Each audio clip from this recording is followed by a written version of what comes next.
Hey everybody, welcome back to your Bearded Brothers, yet another sports podcast. I'm Matt. I'm Chris. And we are back again this week. So we want to let you all know first off that we are going to do the news, and then we have a totally different segment planned that should take up pretty much the rest of the podcast. Due to the fact that there just aren't games being played right now, so you can't have game balls, there's no real hot potatoes, there's no real, Dante's Inferno to throw anybody into right now. There's no games to be played. We won't get that again until the Super Bowl. I mean, we could go over the Pro Bowl stuff, but I don't think either of us cared enough to watch it.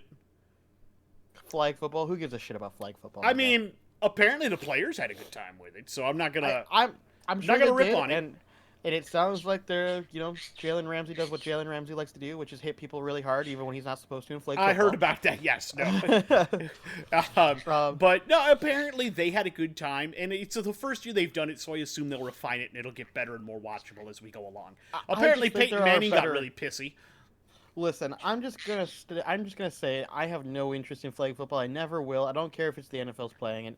I would be more interested. Me and Dad came up with a thing. I would be more interested in watching them either play golf against each other, because I think that they do that already. That's already fun as hell. Hilarious. Or if you really wanted to do something really wacky and ridiculous, make them play beach volleyball against each other. Oh, that would be so much fun. Like, exactly. Each team sends two people to the Pro Bowl, and it's a beach volleyball team. Oh, that would be amazing ratings. Like, can you imagine Mahomes and Kelsey together on beach volleyball? Could you imagine, who would we send? Dalvin Cook and JJ? JJ probably, yeah. Who wouldn't see that? Or I mean Hawkinson even, because Hawkins is a big tall guy. He's a big tall dude, yeah, exactly. That would be... Come on. That would be awesome. Aaron Rodgers trying to play beach volleyball? Come on, that'd be hilarious. Oh, I'd tune in just to watch him be an idiot. And the thing is, let's be honest, for the NFL, that would bring in a lot of fans because, let's be honest, beach volleyball, they're going to go shirtless. People are going to enjoy that. It's just there is a certain segment of the crowd that would enjoy that, absolutely. Yep. 100%. So, listen, if you want to bring in a lot of people just to watch a Pro Bowl, just nix the name of Pro Bowl and do, like, annual sports festival and just have them, like, go up against each other at random sports. NFL sports celebration. Yeah, and it could be just like other sports that that the players like to play or get a chance to vote on, maybe even through the Players Association or something. Yep. Yeah. So I do think we have to kick off the news cycle with the largest piece of news, at least in my opinion, over the week. Although it's been speculated on for some time, Tom Brady has retired for good. To be fair, in this instance, it comes from him directly and not. Like, it's not coming through a reporter. It's not coming through a secondary agent. This time it's coming directly through his mouth, which makes me believe it's more final than it was last season. And he does have like a 10-year, $400 million or something deal with Fox Sports. Yeah. So he'll be starting with them next year. I don't know why. I think this is also this is going to stick. Crazy news on that, by the way. Our dad thinks that he will not be a good analyst for some reason. So I can see where he's coming from, but I'm going to give him a chance first. And it's not that I don't think he'll be a good analyst, because being a TV analyst involves you having to be interesting as a person. And quite frankly, I don't know... We don't get to see Tom Brady's personality very often. Well, if he just does a Romo and does mostly color, it's not going to really matter too much.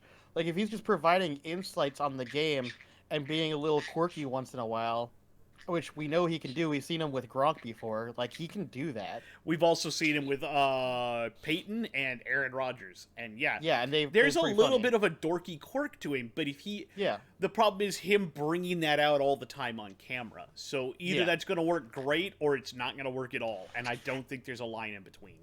I just don't think it'll be that big of an issue. Like, he brought up, like, oh, well, you're always in the spotlight and you're going to get, like, criticism and stuff. And it's like, okay, but he does that as a quarterback. Yeah, he gets a little whiny. For decades. Yeah. Like, don't get me wrong. I get, like, where he's coming from, where he's like, well, but he comes across as a whiny bitch. It's like, okay, like I get what you're Compared to saying, whom? but like, is he really that much worse than any other quarterback, like Aaron Rodgers, who I was does it about to once in a say, while? you want to talk about a Is he whiny any bitch. worse? Is he any worse than Tony Romo? Tony Romo used to whine as a quarterback. You just Oh, didn't hear it as often because it was, mostly in the early aughts, right, in late '90s. Like, I'm just saying, like, to say that some of these current casters weren't similar when they played is just ridiculous. Um, Now he might come across as more like pouty and whiny, but at the same time, like, I don't think he will because he's only that way because he's super competitive. If he's on a cast watching people play, he's not going to have that same type of attitude, right? So exactly. I don't see why people think he would be bad at being a caster or commentator or color analyst or whatever he ends up being more specifically. I forget. I think they just hired him as a basic analyst, but I don't remember. Either Yeah, way, yeah, like, to say that he can't do it would be a really ridiculous. Like, I think he'll be fine. yeah. I think I the just don't odds think that it ends up we'll not see working out is how. pretty Like, unlikely. I don't think he can't do it. It's just a matter of Yeah. how interesting he can make himself be. Well, yeah, and that also comes down to if he really wants to do it. I mean, this is going to be also a test of him figuring out, is this something, do I want to be in front of the camera still? Is this still something I want to do? Exactly. 100%. I Um, totally get where you're coming from. Now, knowing him and being that he dedicated his entire life to football, I would say the odds are that he will stick around to do it because he loves football, but we'll see. Yes, we will see now. All right. So that being said, there's two more pieces. Then we'll get to hirings and firings, and then we'll get to hockey news, and then I have a basketball news. To be Oh, to okay. be honest, because Fair there was enough. a big basketball trade that went down. Oh, gotcha, yeah. All right. Actually, there's three more pieces of news before I want to get into that. So big. Let's see here. The Raiders are letting Derek Carr speak to other teams to find trade partners, which I think Which doesn't surprise me. that's yeah, no it doesn't, but they hadn't been doing it up until now, but now they're allowing Well, I him think and it's his because agent to they see if they can also, seek a trade. yeah, I think they also realize that if they don't get the trade now, they're just going to end up cutting him and get nothing for him. Right. Yeah, So they might as well let him try to talk to trade partners and see if somebody is willing to take on his contract or at least trade so that the Raiders can get something. Speaking of that, the Raiders on that, the Aaron Rodgers camp has put out apparently, this is again unconfirmed sources, that if Rodgers was to be traded, he would prefer the Raiders over the Jets. Which doesn't surprise me. I mean, listen, you already have, like, both teams are set up pretty well, but when you have already a known quantity in Devontae Adams is one of the top wide receivers in the league, and you know how to play with him since you played with him for several years at Green Bay, it's hard not to pass up that potential opportunity to Exactly. reunite with one of your best receivers you played with. Right? Exactly. So, 100%. okay then. Didn't want to be on He your did that on shoulder. his He own. just was an F off. Pretty much. He wants to squawk and scream, he can do that at his cage. All right. That being said, the other piece here, AJ Green announced his retirement as well. Yep. I wish him well in his future endeavors as well. That dude was a beast of a receiver for a long time, but we definitely saw his skills decline over the past couple of Yeah. seasons, sadly. Probably injuries somewhat taking their toll and age and Yeah. things of that nature. I figured Yeah, he was when going to keep going for a couple more seasons, but yeah, yeah, I'm no, not when he surprised. came out of Georgia though, that dude was a man amongst Oh, boys. yeah. He was Yeah. definitely the man. Yeah. Then the other interesting piece of news before we get into hirings and firings and everything of that nature, the NFL has admitted that concussions are up 18% over last season. So that's pretty big news. The NFL for a long time has they've At least always over the admitted last couple of concussions were part of years, the yeah. game, but I think they're starting more and more to move into the idea that they may be causing brain damage, and they realize Long-term damage, yeah. long-term damage, and I think they're finally beginning to try to move in the direction more of player safety in terms of head trauma, which I think is a good thing. They should have been doing it a lot more earlier, but yeah, they've been kind of on the initiative for the past, like, roughly 3-4 years. But it's only in the last, like, I would say 2 to 3 that it's been really obvious. yeah, Um, but I'm not surprised that it's gone up. I mean, players are here's the one thing that they did to try to mitigate it, right? They had to try to make it so you couldn't put your head down, right? As a defender. Then they also did the tracking the QB in the right way.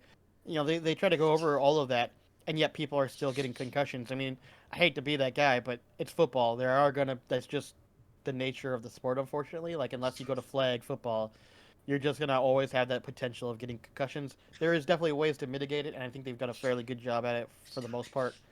Um, but I'm not surprised it's been up at 18%. I think they're gonna have to be.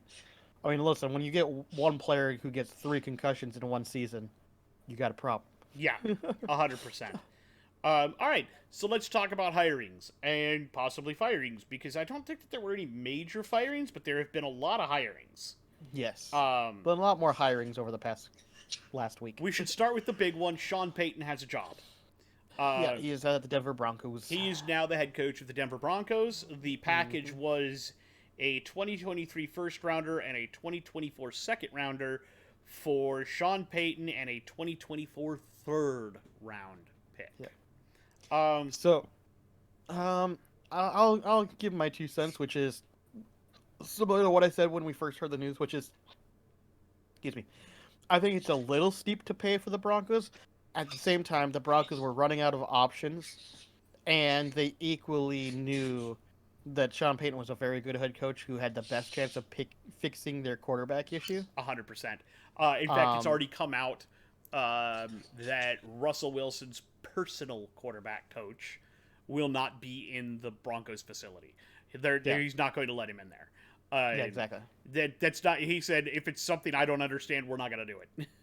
Exactly. And I kind of agree with that. You need to start stepping down on some of this now, and maybe because we've talked about Wilson and that diva behavior, and I think that as we get more into the diva behavior idea, you need to talk that Wilson himself needs to stop that. And so how do you stop that? And I think that's funnily enough, I think that's the reason why he left the Seahawks, because him and obviously Pete Carroll were starting to feud with each other. A lot of people thought it was because of Pete Carroll cranking down too much on Russ, but now you start seeing, if you give Russ too much freedom, he starts getting kind of full of himself, doesn't he? Yeah, exactly. And I think somebody you need to have that. You almost need somebody who's going to tell him and go, no, that's enough. No, that's not happening. So that was absolutely the thing there. All right, other big hirings. So D'Amico Ryans is D'Amico. I'm not sure. I think it's. I've heard it both ways. I've heard it both so ways. I don't know. But he is now the Houston Texans head coach. And we mentioned that would be a good possibility in our last podcast. We mentioned he came out of the Texas systems. He was an all-pro linebacker for them. I think that's a great hire. They already have a pretty good defense. He's going to make it super stout. He coached one of the best defenses in football this year. I absolutely think that, he's got to find a good offensive coordinator who wants to work with, the young quarterback he's about to bring in. I actually have them grabbing both the quarterback and a wide receiver in the draft with the 2 picks that they have. I did do a mock. It will change because Brandon Cooks definitely does not want to be there. But with Ryans there and maybe looking at this, maybe you, depending on what you do in free agency, maybe you can convince him you're not really doing much of a rebuild and you're going to be good next year. Yeah. I don't know. But hooking up whoever they grab, I assume it's going to be oh my god, the kid from Alabama. I don't know why names just keep escaping me right now. Is that one Young? Young, I think. Yeah. Bryce not Young, Stroud, right? Young. I don't remember his first name right now. I think it's Bryce. Bryce Young, yes. But grabbing Bryce, I think they're going to grab Bryce Young because I think if Chicago keeps the first overall pick, I think they're looking at someone like Jalen Carter or Will Anderson or something in those veins that will help them defensively right away. I don't think they keep the first overall pick just because I think that they need so much stuff that it would make more sense for them to trade to get as many draft picks as they possibly could. But that's just me. I'm crazy. But I do think that Bryce Young is going to be the guy that they want. And I think that they're going to get him. And I think overall, if I'm you know, if I'm looking at it, they also have the ability then later on to grab a wide receiver, a Jalen Addison or a Jackson Smith, or I think Quentin Johnson will be gone by the time they draft. So I don't think that's going to be a possibility. But there's a couple of really good wide receivers that you could totally grab in there and would make sense. You could also go offensive line because there's going to be a couple of offensive linemen in that range that you could potentially grab as well. But that's a whole nother discussion. Point is, I think D'Amico Ryans, I think he's going to be really good for the Texans. I'm really, really happy for them. I'm happy for him, too. That makes a lot of sense. Let's see here. Todd Grantham decided to spurn Nick Saban and the Alabama Crimson Tide and instead took a job as the New Orleans Saints defensive coordinator. I saw that. That's not bad at all. I think that'll work out very well for them. I believe he was the D coordinator for Georgia. I don't know. I don't know what Joe Woods used to do. I just remember that he was from somewhere, but now he's the D coordinator up in New Orleans. Yep. That makes a decent hire. The Cowboys have made Brian Schottenheimer their new offensive coordinator. Yeah, all I gotta say to that is, who the fuck is that? So he's the son of Marty Schottenheimer, who used to be the head coach.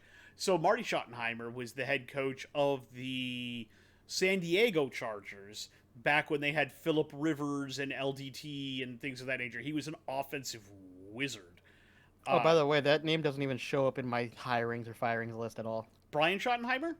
Yeah, it doesn't even show up. But Marty Schottenheimer was a really good offensive. I think he was our offensive coordinator for a little bit somewhere along the lines. The Vikings. I'm actually kind of surprised it doesn't show up on here. I am too. The Cowboys don't even show up on the list anywhere. The hell? I don't know. I saw it come across my thing a while back. Okay, whatever. Fair enough. For some reason, I don't know. It just must not be very good news, apparently. He's not his dad. Yeah. Sadly.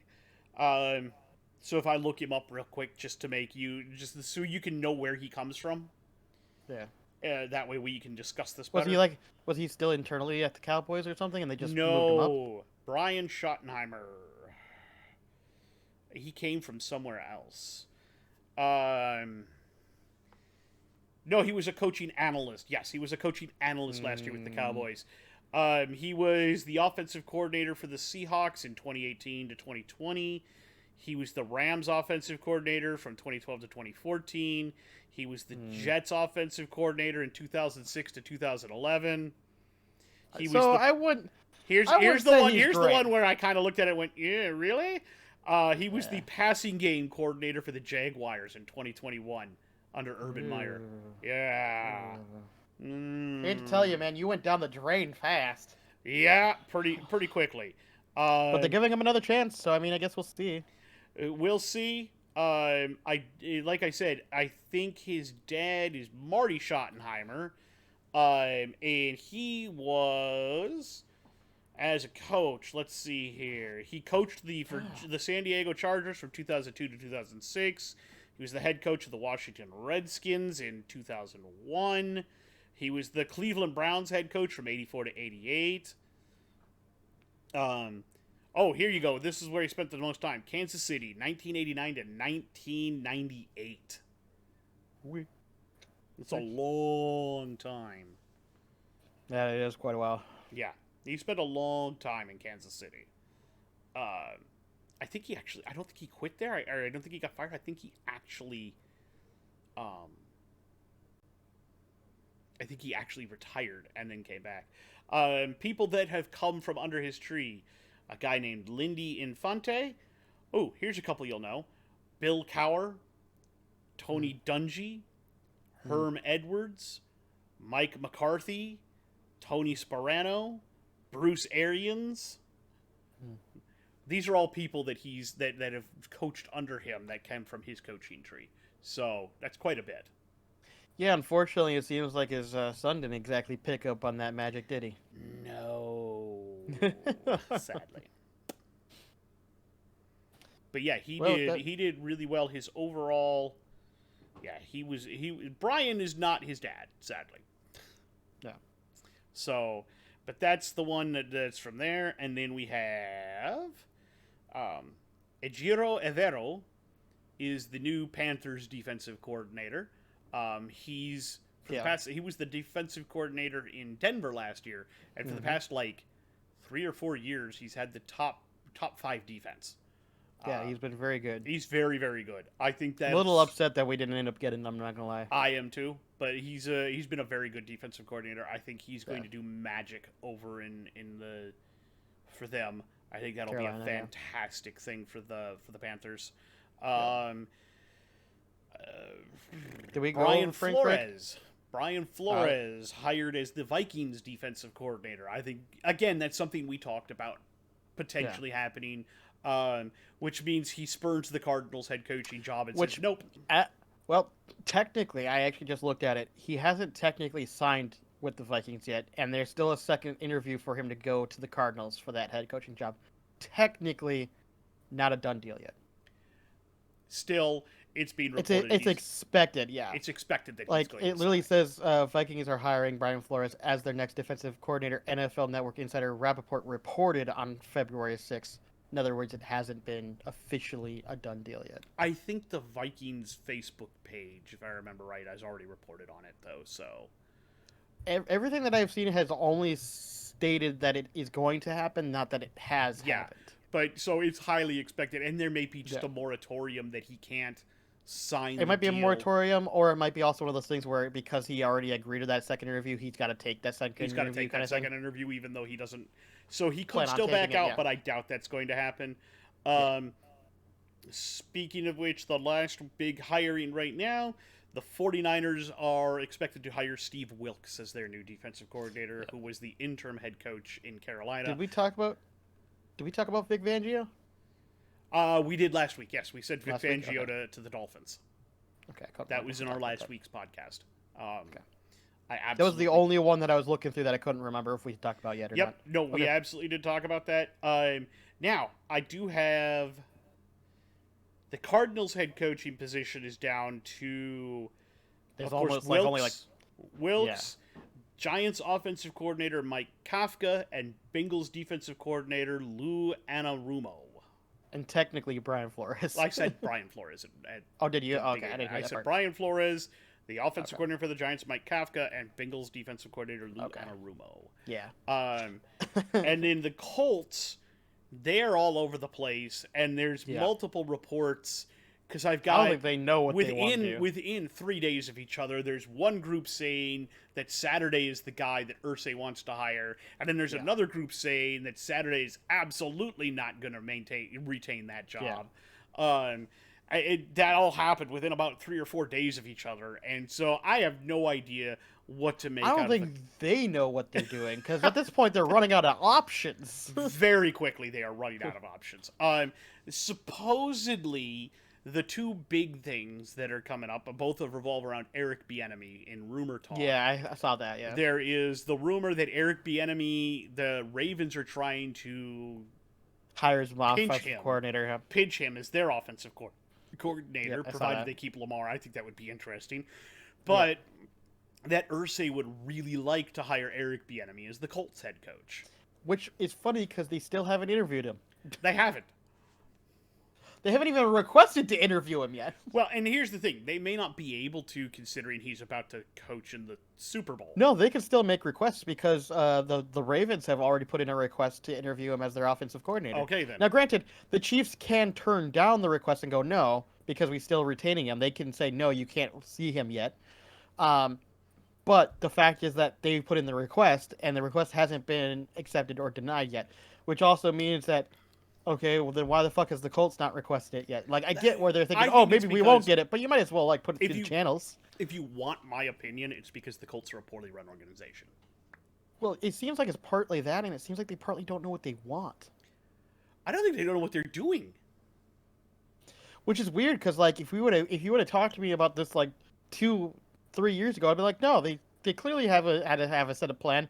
in place. They just need to find that QB to fix, with Andrew Luck leaving. Yeah. And ever since then, they've never gotten their shit together. Now, I will say that they did come out and say that supposedly that they said that this process could take several months. That this was not going to be a quick process for the Colts. No, they of want course to find the right head coach, which in Jim Irsay talk means I'm busy drinking and don't know what I'm doing. Sorry, I should not have gone there. But I was gonna say more like means we don't know exactly what we want. We're gonna interview everyone possible, and if they're not there later, well, that sucks. that kind of just came out as quick as I could. But no, it does mean that it sounds like they are trying to take a pretty measured approach to it. They don't want to make a quick hire. The problem is the longer you do that and the more you do that, the less options you have. I was gonna say in today's economy, or well, I guess Coaching economy with the NFL economy, like you just can't sit and wait anymore. You can't do that. Yeah, no. If That's you find a guy mistake. you like, you got to pull the trigger because they're probably not going to be there in a month's time. Yep. If you look at all the people that they've already interviewed, I think like 80% of them have already been hired by other organizations already. Like it's kind of like the Cardinals. They're down to 3 candidates, and in fact, it's actually technically 2. Like, I mean, let's be realistic here. If you guys wait much longer, you're going to wind up hiring Lovie Smith. Lovie Smith, or you're just going to end up going with Jeff Saturday and running it back again. Yep. Which I know Colts fans that would be very unhappy with that. Yes, there is an entire website that has been started by Colt fans called FireLoviesmith.com. Yeah. Or not we're Lovie, already... FireJeffSaturday.com. Oh, Jeff Saturday, yeah. Yeah, my bad. You knew what I meant. Yeah. Which I think... poor Jeff Saturday. Like, don't get me wrong, the guy's a nice guy. He's not a head coach. I'm sorry. No, not yet. He's not. He needs to be... He was head coaching high school football, I think. He needs to move up the ranks somewhere. He needs to go be an OC in college, and then a head coach in college, and then maybe even an OC in college, and then an OC in the NFL for a couple of years. Grit your teeth, grind your teeth, figure yourself out. Yeah. I don't know, man. All right, that's it I have for the NFL side of things. Do have some NHL stuff. Literally, like an hour after we recorded our last podcast, we had stopped podcasting, and I was sitting around playing Madden or doing something on my PlayStation. And quite honestly, literally, the news came across that Bo Horvat had been traded. For those of you that don't know, Bo Horvat was the captain and a great centerman for the Vancouver Canucks, whom we've previously talked about in another episode, so go watch that. I ranted about how they are a poorly run organization and how they wasted their money signing JT Miller when they should have signed Bo Horvat. That's the guy they should have spent their money on. But instead, they traded him. And they sent him to the New York Islanders for a top 12 protected first-round pick for Anthony Beauvillier and Atu Ratu, which is not spelled like you think it is. It is spelled A-T-Y... I believe it's A-U-T-Y R-A-T-Y. And it's pronounced Aturatu. But it's basically a pick, a prospect, and a player. Beauvillier has not been very good this season in the Islanders system. He hasn't lived up to his potential. He's been okay at times, but not good at others. And like this trade makes perfect sense for the Islanders. 110% this makes sense for the Islanders. And for a while I said they might wait on trying to sign him to a long-term deal based on the idea that they could also retain 50% and then flip him to anybody and get something more than what they gave up for him, depending on how they do until the actual trade deadline. Well, I was wrong. They've already signed him. They signed him to an 8-year extension already. Big deal. Big news. So they do plan on keeping him. This makes sense for the Islanders, though, because the one thing that they lacked is scoring. They couldn't score. For the longest time, under their previous head coach, it wasn't that they couldn't score. They scored a lot. They were good at it. Or not scored a lot. They didn't score a lot. But they also kept you from scoring. And that was their thing. They clamped down defensively. They were a very defensive-minded team under Barry Trotz. And the way literally people would put it is they would hang around long enough to force you to make a mistake and then capitalize. So they were a quite annoying team just in that aspect alone. And then this season under the new coach, they've turned not scoring themselves into their team identity, which isn't a real team identity. So my viewpoint is this is good. It's going to help guys like Barzal take the pressure off of him to score a lot, because Horvat does score. That's the one thing he does a lot is score. This is why they wanted JT Miller. They had enough defense in other places that they could make up for JT Miller's performances.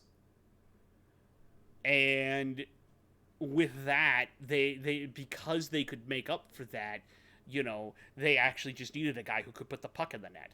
But that deal fell through for whatever reason. Is what it is. Can't fix that, right? Not fixable. So, whatever, right? But I think the deal is interesting. I think it's the first big major deal we're going to see. We're going to push till next week. I'm going to talk about the NHL trade deadline. It is coming up. We'll talk about who's likely to get moved, who isn't likely to get moved, and who the major players are going to be. Okay. On top of which, let's see here, other things that we need to hear. The NHL had their All-Star game. It sucked. It like Kirill Kaprizov is getting flack, and he should 110% get flack. And I know you know who Kaprizov is, obviously. He declined to participate in any of the skill events, and then went out and scored no points and was a -2. Did not care. Lackadaisical effort on the ice. So for any Minnesota fan that went down there to Florida to watch him play, they got none of Kirill the Thrill. And then it came out that what he really wanted to do was there were 16 teammates that took a vacation to Cabo. I'm quite certain he wanted to be in Cabo San Lucas with his teammates. Probably. But let's be honest, the problem isn't with Kaprizov. The problem is with the competition as a whole. The competition as a whole is bad, but at the same time, it's the same problem that we've always talked about with the Pro Bowl and everything too, which is just like, what's the point? I agree, 100%. The point is to drive fan interest. You want to show your sport and all of its athleticism to a wider fan base. Here's the problem. You didn't do that at all. And because there's no incentive for the players, there's no extra incentive, there's no stakes. The best player at the All-Star game gets like $1 million, the team gets $1 million and there's a car. Who cares? So exactly. I think it would be more interesting if they played for... but no, as I was saying, you're literally supposed... There's no stakes. There's no, like... Give them something to play for. And it's been suggested, like, the winning team gets... I don't know about the All-Star game itself, but, like, in the skills competition, if you win a skills competition, you get $100,000 to the charity of your choice. Something like that. Let's play for charities. Let's do something that makes it make sense so that, now you've got your interest and potential fan interest is piqued. And let them participate in the events that they want to participate in. Or, like, you keep trying stuff and throwing stuff at the wall, but this just isn't... It's amazing if you go watch it in person, I'm sure. It's got to be a fun event. But if you're trying to watch it on TV, it's boring. Which brings me to the NHL watch rate. The viewership has dropped 22% over last year. And that's not just for the All-Star game. That's overall for all games. Right. And that has to do with how you access the games. A lot of them are on ESPN+, but then you've also got them over on this platform and that platform and this platform. They're not consolidated somewhere where you can watch them all. There's not a thing you can pay for. Like the NFL has an app where I could listen to, and like I pay for, I think not the top tier level, the middle tier level, where I could watch the national games and I can listen to anything else on the radio on the NFL app. The NHL doesn't do anything like that. There is nothing for that. You can't do that. They don't even have a thing with like Apple Plus where the MLS is on Apple Plus, and you can, for $99 you can watch, or whatever it is, you can watch all of the league games, all of them, everywhere, and there are no blackouts. The NHL still has blackouts. And I don't understand that. So this is why when people say, "Oh, Bettman isn't the problem," no, Bettman is the problem, because he's not bringing any of this up to the owners and saying we need to change this. He's just like, okay, whatever you guys want to do. He is a yes man. And if he's not going to do his job, he needs to find somebody who will. Because you're actively hurting a sport that a lot of people enjoy. And you could grow it more. But you're not trying to. And that's my rant about that. I apologize, I ranted a little. The last one for the hockey is Bobby Hull, unfortunately, has passed away at the age of 84. People might know him as the father of Brett Hull, who infamously had a skate in the crease, but helped the Dallas Stars win a cup against the Buffalo Sabres. And all the Buffalo fans are going to hate me now. Sorry, guys. And then the last big piece of news that I have is Kyrie Irving has been traded. He famously, I had for a little while Kyrie Irving requests trade, because I didn't know how long that would take to get done. But he got traded, and he went to Dallas for Dorian Finney-Smith, Spencer Dinwiddie, a first round pick in 2027, and a second round pick in 2027. I know you don't watch basketball, but I don't know if you have anything to make out of that. No, I got nothing. Okay. That was the big news. Honestly, he's a ball dominant player. I don't know how he works with Luka, who's also a ball dominant player.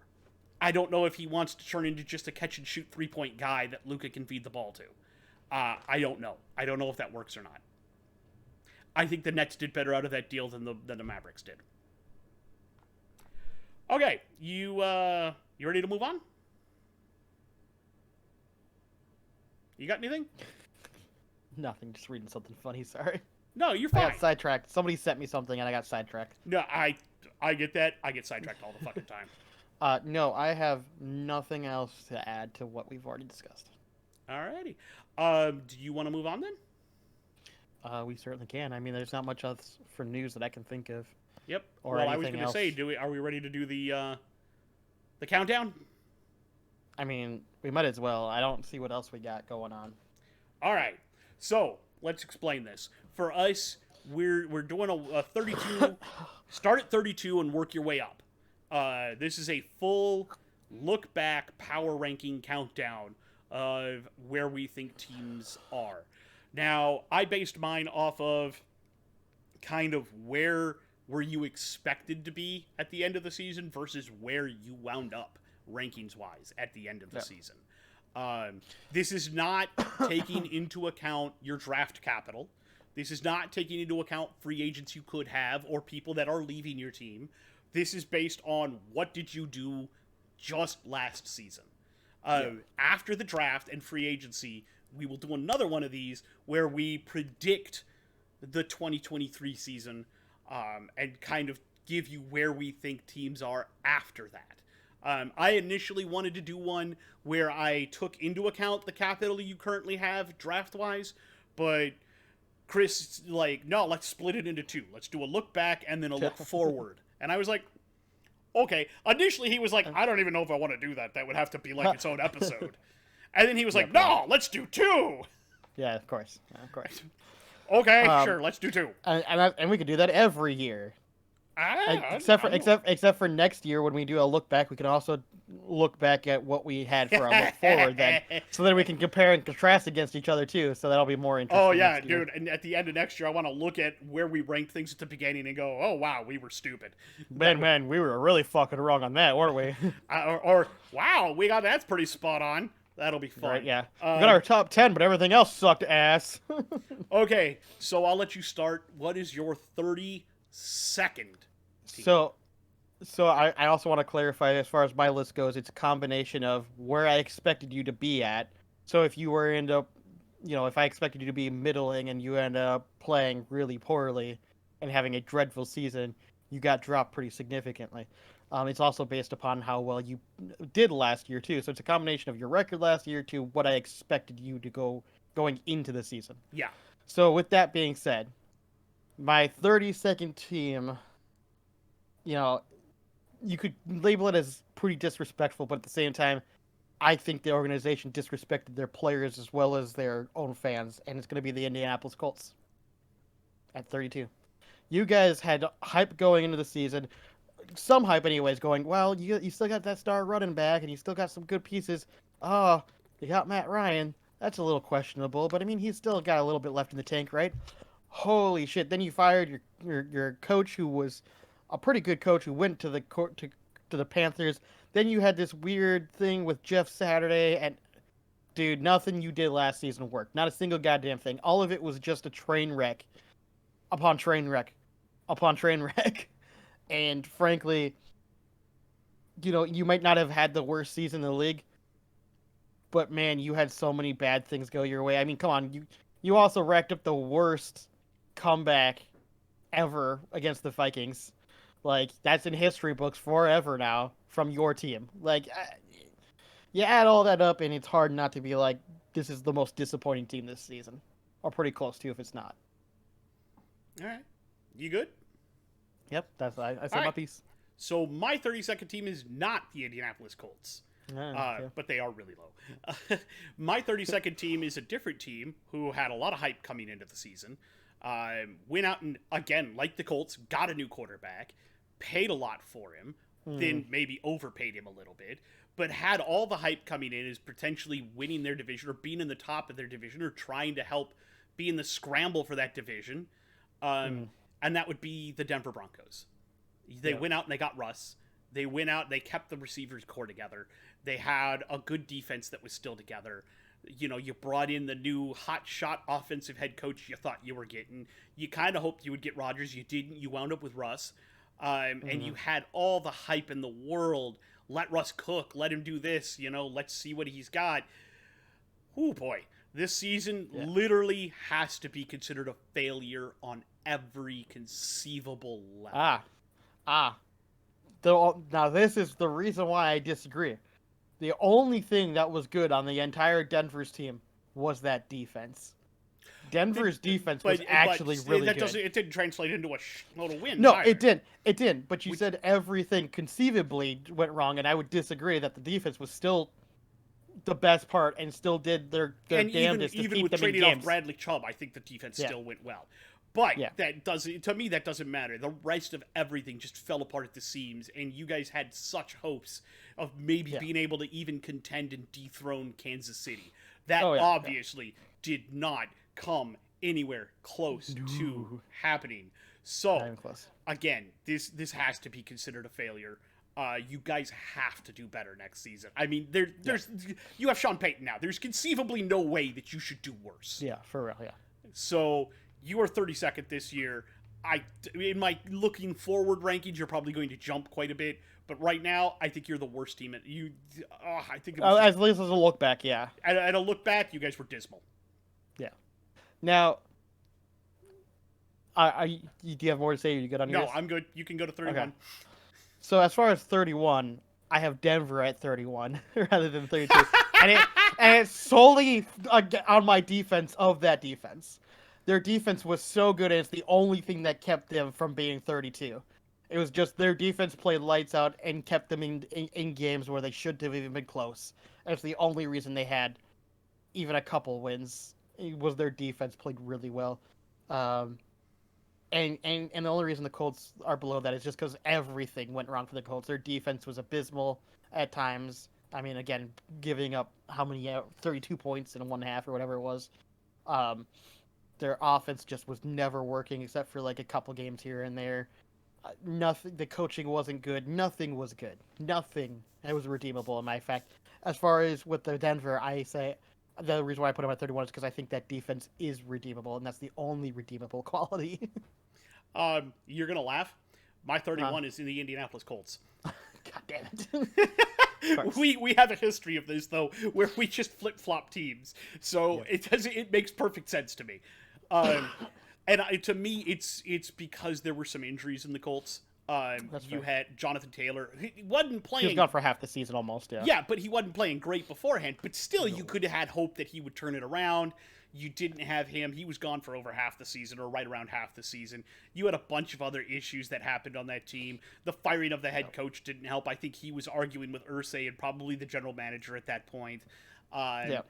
Because I still think he got done dirty. But there were mistakes made at almost every level. But with Matt Ryan coming in, you expected there to be, maybe contend for the AFC Championship. Totally did not happen at any level. Also, I think Matt Ryan is gone. It's going to cost them $18 million in dead cap, but it's still a total savings of $17 million against the cap. They'll eat the $18 million in dead cap to save $17 million. They potentially could keep him on as a vet backup with a rookie QB, but it's a 35. I don't think that's going to happen because it's a $35 million cap. Yeah, he's gone. It makes way more sense to save the $17 million and eat the $18 million for 1 year in dead cap. That's fair. But this has to be. You have to end this carousel. I think this has to be. And this has to be. They have to get somebody in the draft to prove that they're like moving on. Like they can't pick up another veteran QB. I do have them in my mock. I did have them taking a QB. Like the only way that they somehow make it out without doing that is if they manage to get like Aaron Rodgers some fucking how. I don't think that's going to happen. I don't think it's going to happen either. I don't think they have the capital to do it. No, but I'm just saying that that's the only way where you go. Okay, picking up a vet maybe is not so bad. Like that's the only situation. I mean, anybody else is available, maybe, but I still wouldn't go there. I would go with a young QB, start over. I'd go with the only vet that I would take is pretty much Aaron Rodgers. You also don't know who your head coach is going to be, so I think you need to figure that out before the draft. Oh yeah, get your shit together. But they're 31. You could literally do what you did and swap them. Get it all together and put it in a box. Either way, they're both bad. Yeah. Who's your 30th? So, my 30th might come as a surprise, to some, and to some others it will be totally understandable. It might shock you a little bit, but I don't think it'll be too far outside the realm of where you're at, probably sitting on this team. But maybe I'm wrong.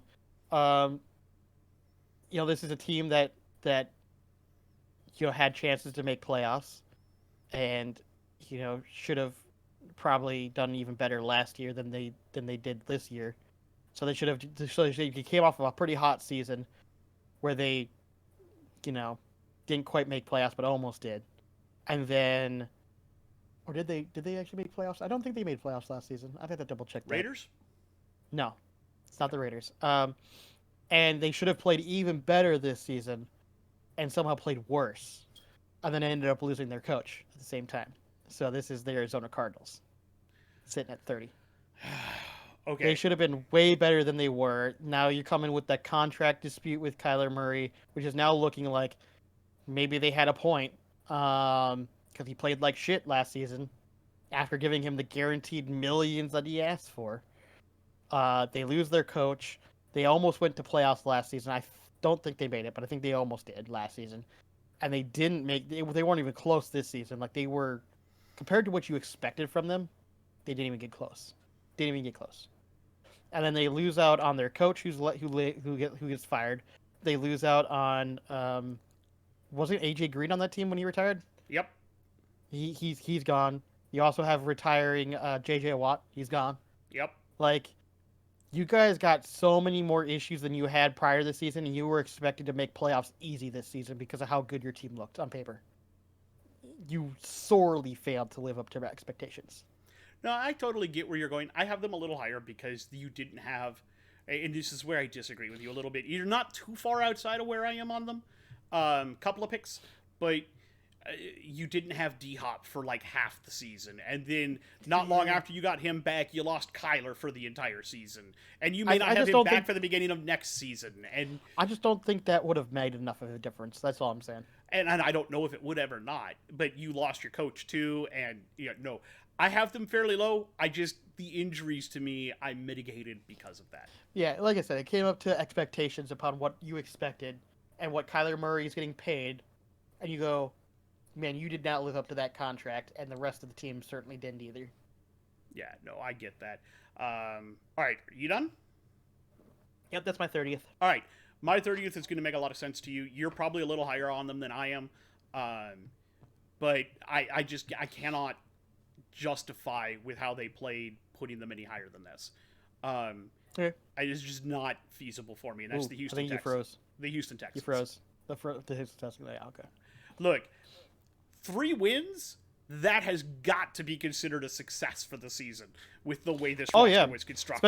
Especially with how close they were in so many games too. They could have actually doubled their. They actually could have doubled that. Has to be considered overall. That's overachieving. 3 wins is overachieving for that roster. They had a chance to, like I said, get double. They could have made 6 wins, and that would be spectacular. If they had done 6 wins, they'd be way higher up on this. But they are not. They did not. They wound up at 3. Look, guys, I know that you guys went into a rebuild mode. So, sorry, 30th is where you're at. I understand what you're doing. That doesn't mitigate it for me. That also doesn't mean that like last season was any good. Like, yeah, great. Like I said, like we've already discussed, we're gonna do a future rankings where it's like looking at the draft and looking at the cap. We'll take a look at how you guys do after free agency and the draft, because I think you guys are going to rebuild quite well. But no, that's my 30th overall pick. I think I just can't rank them any higher. I get that. In fact, I understand so well that at 29 I had the Texans for all the same reasons. So I'm going to go out on a limb and say our 28, 29, and 30 are all right around the same as each other and just a little bit off. Very possible, yeah. So I had the 29 as the Texans, and the only reason I have them above is just because they slightly exceeded expectations in certain areas and then met expectations in others. And with that, it just was enough for me to put them at 29. Over Arizona because I was just so disappointed in Arizona. I totally understand. So I completely get where you're coming from. Yeah. So that's my 29. My 29 is Chicago. The Bears. The Bears. Look. Fair enough. And part of the reason why I rank them over Houston is because, again, they had also injuries. Jackson, big free safety guy, he got injured. They had injuries up and down the line. Daryl Mooney, one of the receivers that would have been good for them, got injured. They brought in Claypool, and that really didn't help all that much. So the Bears had issues. Now, by the end of the season, I will say that Justin Fields started finding his rhythm and began to look like a starting quarterback. So if we can keep that going, I think that'll be really, really, really good for Chicago. You need defensive help. My man, that's what you have 100, according to the cap page, they have 99 some odd, 98 some odd $1 million in cap space. It's probably going to be over 100. You guys need to spend that on some free agents, on some defensive free agents. You guys need to, I don't know if you want to trade your first overall pick and see how many picks you can get for it to help rebuild, but you guys need to do something intelligent and start a rebuild somewhere. And you guys need to look at who's available on the market, who's going to be available. Do you want defensive top draft picks? Do you want another wide receiver that Fields can throw to? What do you want to do? You need to figure that out, and you need to start looking at that now. But my guys, you're at 29. You have the potential to way move up in my look-ahead rankings. But right now, this look back, you guys were crap. Yep. I agree so hard that at 28 I have Chicago. So yeah, we're in total agreement on there. I don't even think now here's the one thing I will say. There's only one reason I put them above the Texans. One. The draft. The number 1 draft pick. That's the only reason. I that get gives that. them so many opportunities. That gives For them me, a it was lot of Justin movement. Fields, but Justin Fields, yeah, but I think that number one draft pick gives them so many opportunities as far as do we keep Justin? Do we trade it? Do we get more picks for it? Like solely getting that pick gives you enough power over the Texans that puts them above the Texans. Otherwise, I would have had the Texans above because I think their team's slightly better, oh, just slightly. 100%. I totally get that. So, So and in that's fact, my I agree 28. with what you've done so hard that at 28, I have the Arizona Cardinals. So we just swapped a bunch of those. We just Those swapped three shit teams just moved around. around. Yeah, yeah. Which, Those three you know teams moved what, around. totally makes sense for us. Yeah. And I agree with everything you said about them. You drafted, or not drafted, but you extended. You gave a huge money extension to Kyler Murray that fell on its face. You gave a big money extension to Kingsbury, and now you've got to pay him out while you find another coach. I don't know who wants to come into that organization and coach for you at this point. But No. you need to find somebody that can work with Kyler because you're tied to that particular quarterback for quite a while. You don't have a good trade out on him for several more seasons. You are tied to Kyler Murray. You've tied your franchise to him. Now you have to find somebody that can make him fly. Exactly. And that's you've got to go there. That's got to be your key thing is looking at people that can work with him. I agree. I agree. So moving on to 27. So 27 is this is where I'm gonna fully admit that once we get into the 20s here, things started to really move around quite a bit on me as far as where I wanted teams. So this is where we might differ quite a bit. Is this 20ish area, the We'll see. mid to early 20s? So at 27, I had the New Orleans Saints. Um, some people might say I have them way too low. Others might say that they're right about where they need to be. Frankly, in my book, they're right where I expected them to be. They didn't play spectacular. They didn't play hugely poorly, but they didn't really do much either. So, you're just slightly above the really bad people at 27, and so that's where I put them. I completely agree with you, but they're a little higher on mine. But it's not. That's They're fair. not totally out of the ballpark. Yeah. For me, 27 was the LA Rams. Oh, okay. A hell of a Super Bowl hangover. Now I get it. A lot of Yeah. people are going to be mad at me, but a lot of injuries and things like that. But even before you had injuries, you guys got embarrassed on opening night by the Bills. You didn't even keep it close. That game was an embarrassment. And that's what I kind of based that on is just I don't know how much the injuries really hurt all of you because you looked like garbage in that first Granted, game of the season. Granted, I mean, you can make the same argue for the Bengals. Like the Bengals have a terrible first half of the season, and then they always come back. And the Rams did that the previous season, where they looked a little bad at the beginning of the half, and then they Actually, they looked really pretty good towards. strong all last season when they won the Super Bowl. They did, but they were definitely weaker towards the beginning. They always like a lot of NFL teams, not all, but a lot typically get better at mid-season. So I can see where you're coming from on that, but I'm just saying that I mean, I'm not super far off from you. I typically agree that they definitely were a letdown as far as compared to last season, right? They were absolutely a letdown. Look, you guys So- couldn't even keep. There was the inability to keep certain defensive talent. Yeah. A lot of retirements and things of that nature just sewered your season. Yeah. Do I expect you to bounce back next year? To be honest, probably, but it Not doesn't help that that you don't bitch, have though. a first round draft pick. No. So that's fair. That's fair. Mm-hmm. So sitting at 26 is a team that definitely dealt with some injuries. Maybe I'm being a little unfair because of that, but you also base it on. Oh man, they dealt with enough injuries that maybe I have them too low, but I don't want to change my list now. I do feel a little bad about them because now that I think about it, they dealt with a lot of injuries, and they should have made playoffs, and didn't. And that's the Tennessee Titans at 26. I have the Titans much higher up. I Yeah. totally get where you're coming from. But they sorely did not play as well as I would like them to. Granted, I do know that they dealt with some injuries, and now that I think about it, it is a little unfair where I have them. Maybe they should be up at probably another 5 spots-ish or so, but unfortunately, they really didn't live up to expectations. And even when they didn't have the injuries, like the first couple weeks they played, still looked a bit rough. So, unfortunately, I mean, proof in the pudding at the bare minimum is that they fired their offensive coordinator, saying this ain't working. So, There's some merit to what I'm saying, at least. Oh, I totally get where you're going with it. I think they got screwed by their GM, but that's just me. Partially, yeah. And they fired him too. So, Yeah. For 26 for me, it's a team also that was they made a big splash on the trade market, and we expected them to be way better than what they were.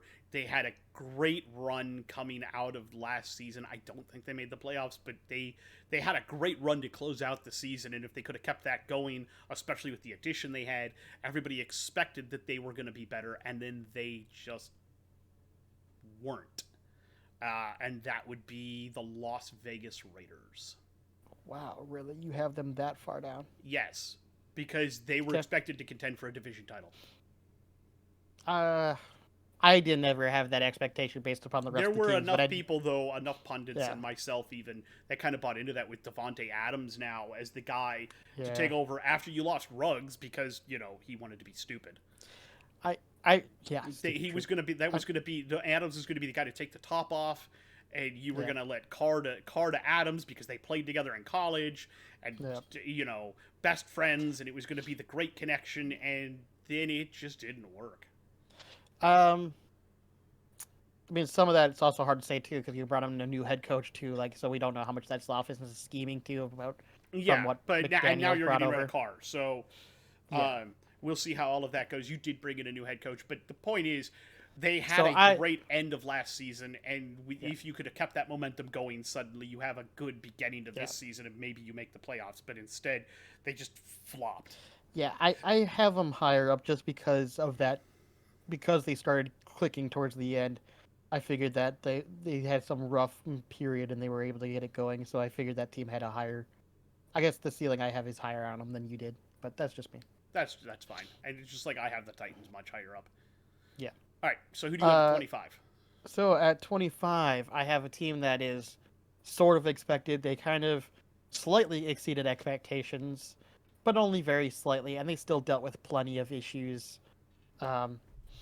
And I think they're right. They're right about where you expect them to be. Sitting at 25, I have the Carolina Panthers. They didn't do anything super exceedingly out there. They weren't crazy good, but they weren't bad either. They were definitely above expectations based upon you looked at that QB market and you looked at what they had and you went, okay, they'll be okay. They'll be okay, and they barely managed to be okay, and so I have them at 25. Maybe it's a little disrespectful, but frankly, they didn't do anything to really impress me either. So no, I get it. I'm actually really close to you on them, but they're up just a little bit higher on my list because I feel like there's another team that they made a big swing again in the trade market, and I'm not really sure how it's going to pay off. And not only that, they had to take a hit in the PR department to get the guy. And so at 25, I have the Cleveland Browns.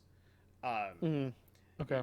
Look, you guys have to hope at this point. You're praying that Watson rediscovers his game because you gave him a lot of money.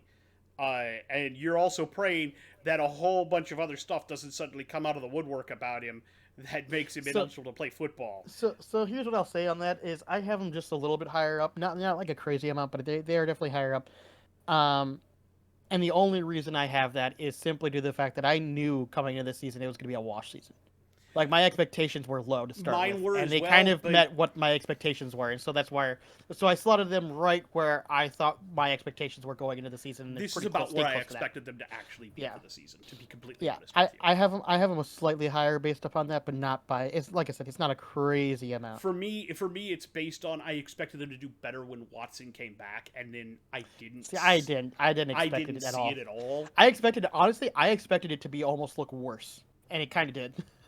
To me, I expected them to be better because Watson is a generationally talented quarterback, and so but if you don't play for 2 years, and the rust and everything else, but it wasn't even just like he wasn't allowed to play, but he wasn't even allowed to practice for a long time in the facilities. So yeah, he was completely embargoed out for almost a full 2 years. Yeah, so I'm not surprised. But the Browns wind up at 25 for me.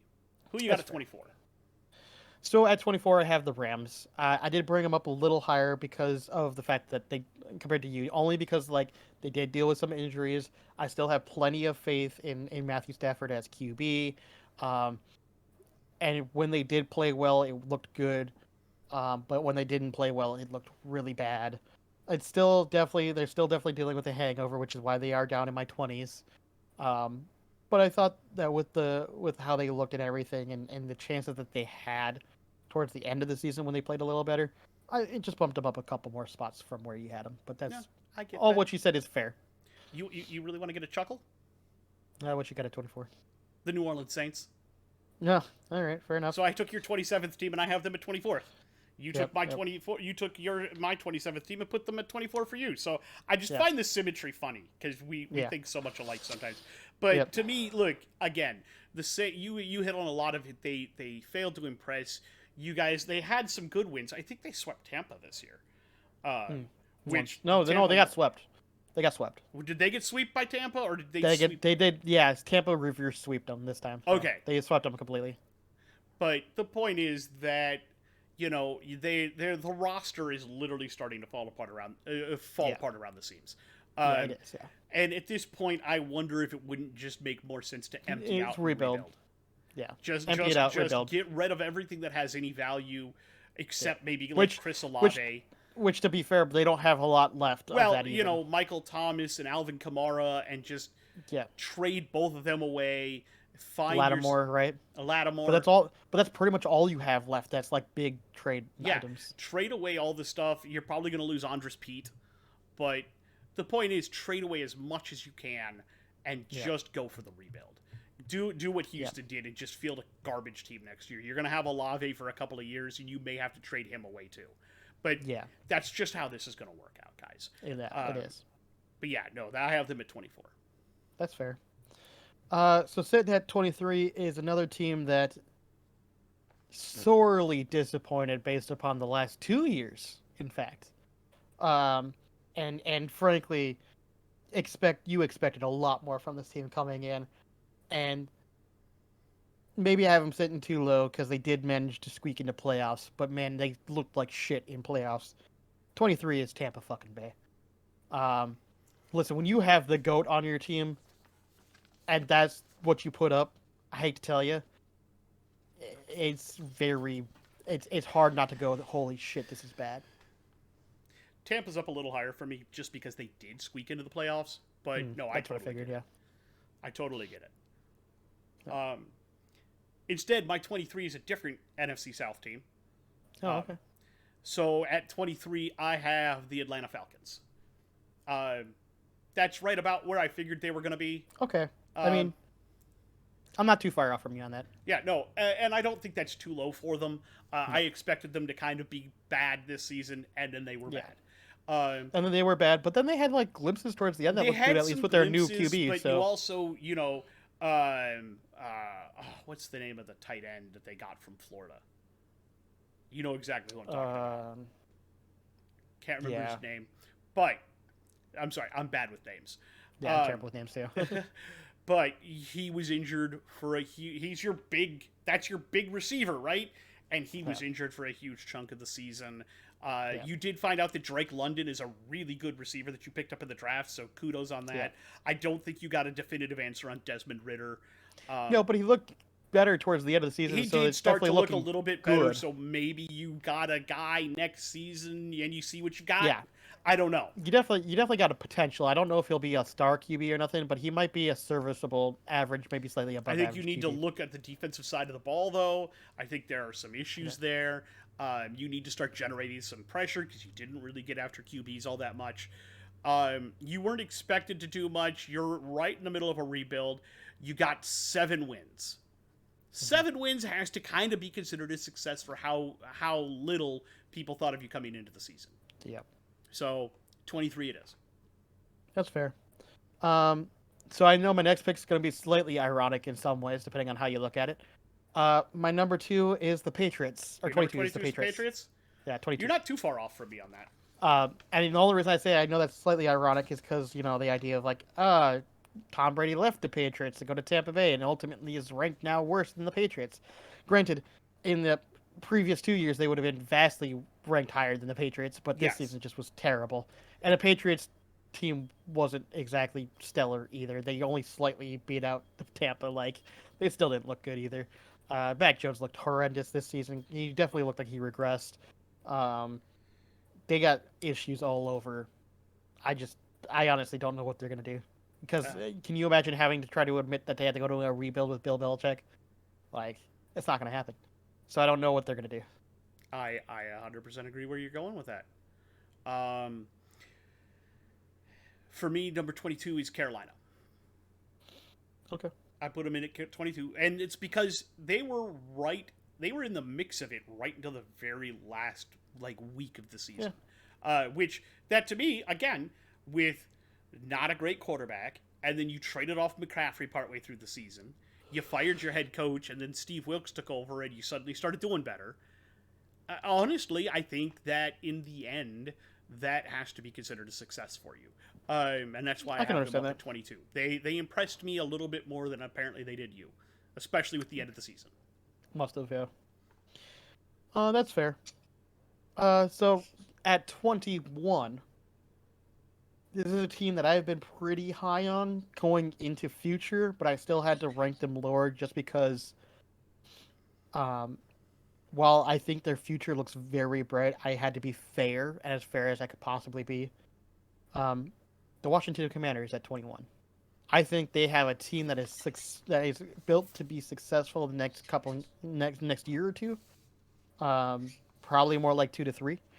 But they could see success next season. I doubt it though. It'll probably be after that.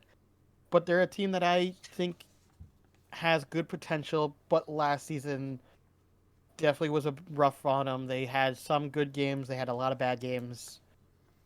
They had, it was one of those kind of. It wasn't as good as previous seasons. Put it that way. And so because of that, I had to rank them a little lower. I get it. You're not too far off from me on them. At 21, I put in one of the two teams out of New York, Oh, okay. the Jets, Jets. And this has to be considered a Wow. vast improvement from Okay. last season. And also, again, I had to look at you guys were expected to be closer to 32 down there, but 21 is pretty good overall. I think Yeah. there's still some holes and some issues. You need to figure out what the fuck you're gonna do with Zach Wilson. Yeah. You guys had a great defense. You had only 7 wins. That's still a really good season for you guys. You guys finally seem to start climbing out of the crater that you left for yourselves Mm-hmm. on the Earth's crust when you smacked back into it after your collapse. Now you need to start climbing up again. Mm-hmm. I think you've got a great future ahead of you. Just the end of the season really didn't go well for you. Right. And there were some injuries, but I think the Zach Wilson thing sours me a little bit, and I think I you get that. guys need to figure yourselves out. That's fair. I agree with all that. So sitting at my 20 spot is a team that you've already mentioned. It's not too far away, I think, from where you mentioned them, actually. It is the Atlanta Falcons. I do have them at 20. 3 spots. Only, yep, I have them at 20 only because at the end of the season, Desmond Ritter did show a little bit of life where I went, oh, maybe they'll be set up for the future enough. He impressed me enough at the couple end where I moved him up a couple spots. Okay. Otherwise, they probably would have been sitting like more at where the Patriots is at 22, so it would have been probably a little closer. But they impressed me just enough where I went, okay, fair enough. They got a little bit of life still breathing there. They might have options. So for my number 20 team is a team you've already mentioned, and we're Yeah. not too far off on them, and it's going to be the New England Patriots. Okay. Yeah. That's And fair. again, I pointed out where do you start the regression of Mac Jones, the bad play calling. It's all of Mm. it. You All of it. guys, Yeah. yeah, you guys got to figure something out. Bringing in Bill O'Brien, I don't know if that helps or not. I'm really going We'll to be see. honest. We'll see how that Yeah. goes. Yep. I'm totally with you on this. Now this is a team that my 19 that it's a team you've already mentioned. I realize that I actually have them much higher up than I think where you put them. I think my expectations, based upon what I expected, they sat where I thought they were going to be. I think that you must have had slightly different expectations, and a lot of other people had different expectations. At 19, I had the Browns. Um, yeah, they played kind of what I wanted, and in fact, I say they actually technically exceeded it a little bit at the start of the season with Jacoby Brissett Myers, or Jacoby Brissett. Yeah, sorry, Jacoby Jacoby Brissett. Brissett. He played far better than I expected with that team. In fact, they got more wins than I thought they were. I thought they were for sure going to only come away with like 2 or 3 wins. Like I thought for sure. So with that being said, they did still look terrible with Deshaun Watson coming in, which is what I expected. Which is why, I have them sitting at a 19. Yeah, All right. they're an okay team that might have a good future, but last season was which is what I think a lot of people expected. Sitting at 19 is a team you've already mentioned. Hmm.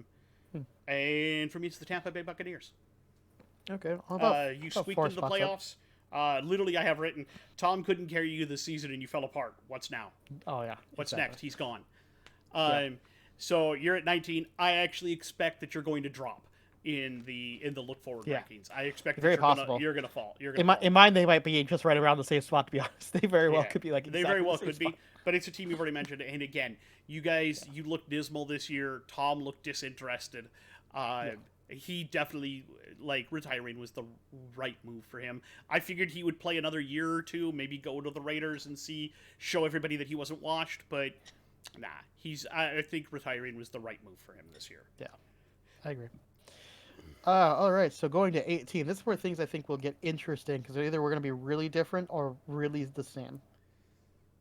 Because this is where I place people. I felt very concrete, at least as far as my opinions went. Like there wasn't like a, oh, maybe they could have moved up. No, this is really where I started having my hard stances of like, no, this makes perfect sense in my brain.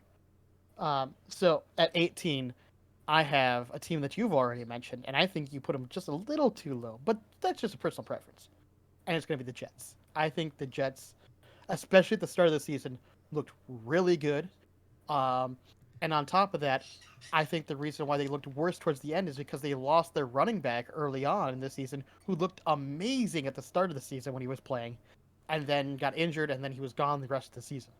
So I think if they don't lose that piece, they still have a good ground game, which then opens up their pass game enough to where they win a couple more games and potentially actually do make their a playoff chance.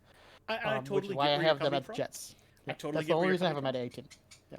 But at 18, you're gonna laugh because I have a team you've already mentioned, and again for the reasons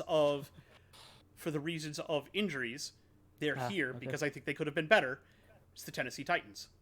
Okay, that's fair. Yeah. Again, you had a lot of injuries, you had a lot of issues coming in, and I think that without a lot of those injuries, especially Tannehill, and key defensive pieces, and I think there were some offensive line issues. I think you guys probably end up pulling out that season and making the playoffs over the Jaguars. But And the only reason I disagree is because like you have no wide receivers on that team. Even if they were uninjured, you have almost nobody you're throwing to that's you're that good. 100%. But I And think you're still trying to run your I entire think offense Tannehill through. throws better than the other guys. Yes, But he does throw a ball better, but I think when you're still trying to go up against like when everyone knows that most of your offense is going to run through Henry, um, Henry, like it's hard. I And agree. Tannehill has proven when he was on the Dolphins that if he doesn't have somebody to throw to, he doesn't look nearly as good. Yeah, no, and I'm not saying that I Yeah. 100% disagree with anything you're saying. It's just But I do know where you're coming from. They probably that's would have been ranked yeah, higher. that's my preference. Yeah, I agree with that. So at 17 is a team that I think, um, personally, you have already put down, and I think you disrespected it a little bit, but only a little bit, because I understand where you're coming from, which is the Raiders at 17. And the only reason why is because towards the end of the season, like I said, they started clicking. Things started to look good. I think that's a team that if they would have clicked earlier, would have definitely made playoffs.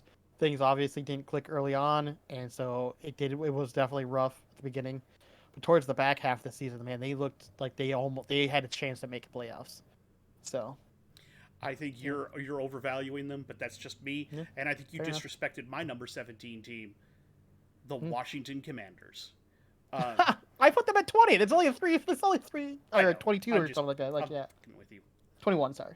21. I remember I said I had them high up, like I wanted to put them up higher, but because of like I actually did because they ended up with an okay record. They yeah, played very well. I think they played well under Heineke. I yeah, think that with everything they went through this year, I think they played a lot better than anybody expected them to. yeah, Um, that's fair. and they obviously made a mistake in trading for Carson Wentz and starting him as long as they did. I think you should have just kept Heineke and started him. I agree. And I think maybe you end up much better in that division. I That's agree. just me. Point I is, agree. point is, you guys are at 17. And that's not far off where I wanted to put them originally, but I just looking at all the other teams, I was like, I just can't realistically put them above some of these other teams because I know that if in my head, if I put these other teams against them head to head, they'd win. And so I have to think about that a little bit in my brain too. And that's kind of how I also determined it a little bit. Um, so at 16, I placed the Steelers. They were rough at the beginning, but man, that back half looked really good, and they managed to squeak into the playoffs. I mean, that's what I'm You're saying. actually pretty close to where I have them. They look good. Kenny Pickett was a little rough to start with, but he looked really good towards the end of the season. Um, they impressed me a bit. This was a team that I thought had no shot, no business of even even breathing a chance at making playoffs, and there they are. So it's hard not to be like, wow, they played way better than I expected. People might say that this 16 team is a little low, but I'll explain my reasoning. Here is where I put the cheeseheads. Green Bay No, you Packers put at the 16. you put the Packers. Okay, that's not far away from where I have them, so that's not far. Here's my reasoning. It's literally a tale of two halves. You stunk in the first half of the season. Oh, Stunk, real bad too. It wasn't even close. Stunk like stinky cheese. Blue And cheese, then you nearly ran the table and made the playoffs in the second half. So Yeah. because you're confusing and I don't know what team I'm going to be watching, you end up right in the fucking middle. You are literally okay, fair. literally the middle, halfway down, halfway up. I don't know what else to make get it. out of you. And now whether or not you have Aaron Rodgers, I don't know what I'm watching anymore with the Packers. Yeah, I don't that's know. fair. So you're at 16. That's fair. That's totally fair. Um, at 15, I have a team that made playoffs. Um, Probably a team that I should have higher up, but I still call them frauds to this day, which is the Giants. A lot of people have them higher ranked up than that, because they're like, well, they made playoffs and they beat the Vikings. Brr. Well, hate to tell you, the Eagles showed you exactly what team they are, which is they can beat up on opponents that have bad defenses, and make Daniel Jones look good if you have a bad defense. But anytime you go up to a moderate defense, even just a moderate defense, he looks like shit. I'm sorry, he's done that consecutively every time he's played with the Giants. Anyone who's like, oh, he's evolved, he's gotten better. He looks like the same Daniel Jones to me, except for he doesn't fumble as much, which I guess that's an improvement. But I still can't put him in my top 10. I just can't. They're just not that good yet. Couldn't they be there? Maybe. With Daniel Jones, I really don't believe it. I just don't. No, I get where you're coming from. They are in my top 10, but just barely. And you'll see where I kind of put them. At 15, however, I do have another team that made the playoffs, sitting right here at 15. And it's just based on, I'll literally tell you, it's the Miami Dolphins. Okay, fair They're enough. at 15. Made the playoffs, yay. Always injured Tua, boo. I mean, See, I have them ranked higher only because of the injuries they dealt with, and it wasn't just two of the deal with. well, I mean, It's no, one of those it things wasn't. where And then also, you don't, like, you've got issues with the running game. You don't have a primo back. You do not have somebody that you can trust to pound the rock every game. You've got great wide receivers. You still have some issues on defense. So in the end, I 15 is right about where I think they belong. I'm gonna hard disagree with you, but I'll talk about that when we get there. Okay. Because I have them over 5 spots in difference. No. Over 5 spots. Yeah. No, not for me. So. No. So that's why I have to explain where I'm coming from, because clearly we have a very vast difference on how we see that team. We do. All right, so sitting at 14 for me is another team that made playoffs that shouldn't even have been close. The fact that they even made playoffs at all is a fucking miracle. They're a team that I was expecting to put into my bottom 20s. And the fact that they even made 14 on my list is a fucking goddamn miracle, but it is the Seattle Seahawks. We're actually fairly close on them. This is a team that I had... They are just a couple of spots higher for me. Yeah, this is a team that I had zero expectations of. Absolutely. And played really well to start with. Definitely showed up towards the second half of the season where they looked a little rougher, but still did just enough to squeak into the playoffs. Man, that's a team I did not expect to be as good as they were. So there you go. That's why they're 14. For me, 14th overall thing. They didn't make the playoffs. I feel like they should have. They Mm. played their asses off this season, and I am Okay. super impressed with the team. It's the Detroit Lions. Okay. I am very impressed with you guys. I was expecting to put you in the bottom 20 again, but you guys came out. Amon-Ra St. Brown is a beast. You traded off Hawkinson and somehow got better. Um, Jared Goff figured out his stride. You got the running game figured out. You just need another couple of pieces on defense, which you now have the ability to get based on the Yep. fact that you have a top, 5 pick? If it's Mhm. not 5, it's definitely top 10, thanks to the Rams. Mhm. Yeah, you guys, I think you guys are in a great spot. And I think you are literally going to take over the NFC North. Probably not far away but they're yeah. All right, so who do you got at 13? So at 13, I have the Cheeseheads. Um, not far away from where you have them at 16. Um, it was the same thing. It's just to emphasize what you already said, which is they looked horrible the first half, came alive second half, almost made playoffs. Probably, arguably, should have, though. There is a team that's ahead of them on my power rankings that made sure that that didn't fucking happen. Um, so it's exactly what you said. It's a team that every day that they played, you're like, what team am I fucking gonna watch today? It almost worse than the Vikings in that respect. Like, to be honest, like at least this season, definitely was worse. Um, and so I just couldn't justify bringing them up any higher than that. Like they played good towards the second half and looked more like their classic Green Bay, which is why they got up to 13. Otherwise, they would have been probably closer to 20s. To be honest, they would have almost been that far down if they hadn't had a good second half of their season. But that's ultimately where they were, where I ended up putting them. Fair enough. At 13 is a team, for me, is a team you've already talked about. And I just, obviously, I had them rated a little higher based off of the last end of their season. I think it was more promising than you did. And it's the Pittsburgh Steelers. Okay, fair I enough. got Yeah. more impressed with Kenny Pickett by the end of the season, and I think Pickett the Pickens has a great, Right. a great ring to it. I think that's Yeah. gonna be. It's got legs. I think that's a great step forward. They have a killer defense. They need a little bit of help in the secondary with quarterbacks, but I think that's an Mm. easily draftable solution for them. Yep. And I think JJ Watt, and I think maybe you could use an edge guy, but you've got JJ, you've got definitely a TJ. lot of TJ, pardon. There's TJ. Yeah. TJ. My bad. No, But you're you've good. got TJ, and I think that's going to be fantastic for you guys. I think you guys have a very good future ahead of you, especially with Najee Yeah. Harris at running back. And, Yeah. I mean, I had him at 16, so we're not that far no, away on we're that. only Like three we're picks both in away that kind from of. it. Yeah. We're kind of in the We same both kind kind of of field. feel the Steelers. So, Yeah. and I think the Steelers next year are gonna be, again. I think like- their head coach, who was our defensive Oh, coordinator, he's amazing. Yeah. oh, fantastic! I'm so happy for Like Mike Tomlin. honestly, like I could easily see that team being a consistent top 10 next season Yes, if they get the right pieces in the draft. Yes. No questions. no question. Fair enough. Sitting at 12, I got a team that made playoffs, but they didn't do it in an impressive fashion. They did it in a fashion, frankly, that they barely squeaked in.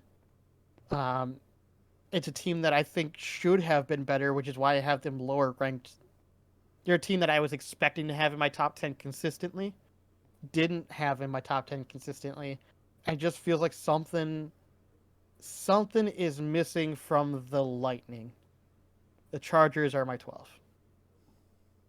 Just something is missing. I don't know what it is, but something wasn't clicking. I know that they dealt with some injuries, but I don't think that's enough to justify an entire season where they should have been in the top 10 and just weren't quite there. And that's where this power ranking ultimately puts them at the 12th mark, 2 spots out of the top 10. So close, but just something is not quite right. You and I are hard disagree on this. Oh, okay. Fair enough. Hard disagree on this. At number 12 for me, I have the Seattle Seahawks. Okay. For all the reasons you already said when you put them where you put them. I'm just a little higher on them because I actually expected to put them down in the 30s.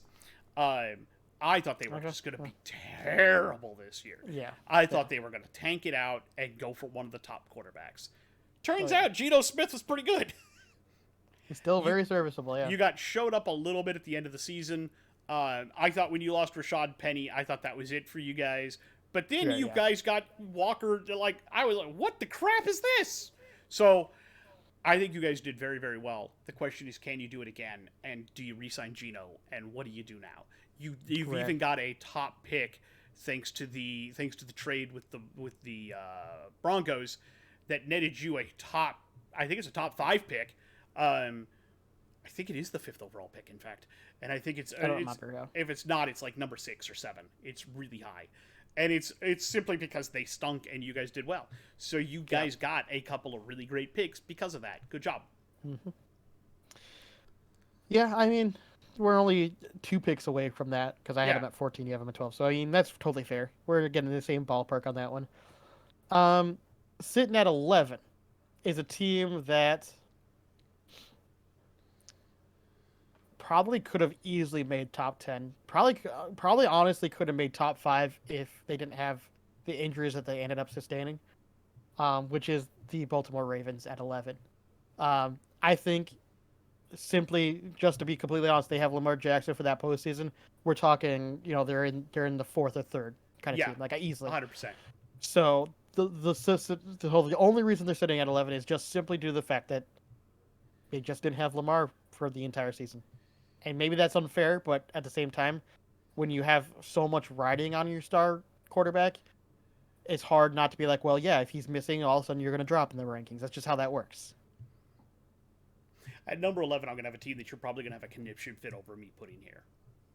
Okay. But I don't care. Okay. They wind up just outside the top 10. If it's the Jags, I'm going to slap you. It is the Jags. Oh, boy. How dare you? How fucking dare you, my guy? And it has to come down to, as we shit. were talking about, injuries for like the Ravens and some other teams that are above them. But nope, the Jags wind up at 11. They wind up just outside my top 10. They had a fantastic season. This is the season they wanted to have last year. I think next year, I'm going to be honest with you. Next year, I think they're going to be a top 10 consistent team. Easy. Easy. 100%. I'm simply and baffled. The only reason that they wind up where they do is because they just had a terrible start to the year, which you did make the playoffs. Really that bad. But it wasn't. The wins didn't show listen. I'm gonna make my argument for why you have them too low when I get to them. If you have them at like number 4, I'm gonna slap you because they do not deserve to be that high. We'll get there when we get there. All right. But no, they are number 11 for me. Man. All right. Well, this one we either are going to really agree with or really disagree with, but I imagine we're going to be right in the similar ballpark. At 10, I do have Minnesota. Simply due to the fact that they're a team that has an offensive powerhouse, fucked up at the end because Kirk Cousins being Kirk Cousins. But man, their offense was great. Their defense was sorely lacking, but they proved that, unfortunately, they're one of the few teams that have proven that a really good offense can take you pretty damn far even with a shitty defense. And they did a pretty good job at doing that. So, a lot of clutch moments, a lot of moments where we could have lost a lot more games than we ended up winning.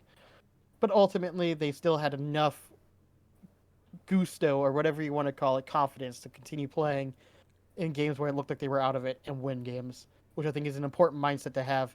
And I think for the future it looks very good if they continue that kind of mindset. So I think overall at 10, they kind of exceeded my expectations, to be honest, coming in with a new coach, coming in with a new GM, when they re-signed Cousins again. I was expecting a very similar season to last season. They did much better, proving that the parts that they had were not that bad.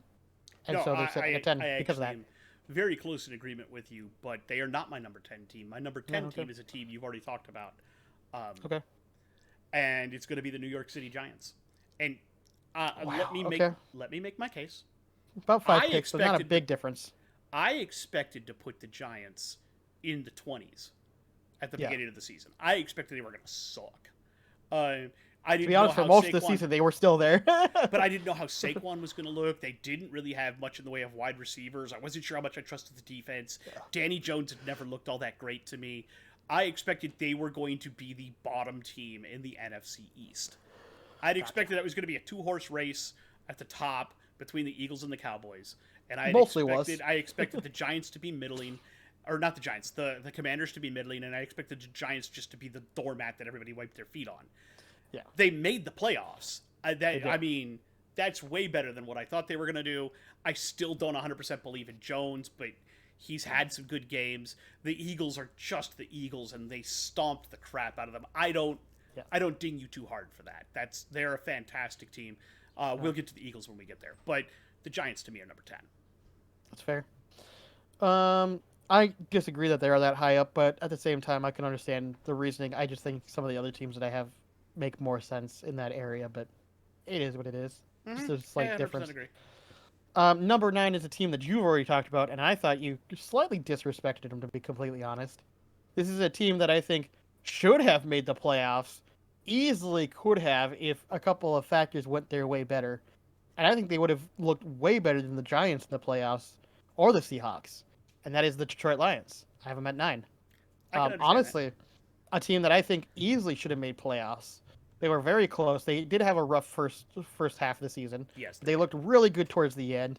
And that game at the end between them and the Packers should have been a game for who gets the playoffs. But the Seahawks had to ruin that. I think the Giants or the Detroit Lions would have been a much more interesting team to watch in the playoffs versus the Seahawks. I agree with you, I understand why you put them there. I just I couldn't do it. I wanted to, but now, granted, just going forward, I think they're.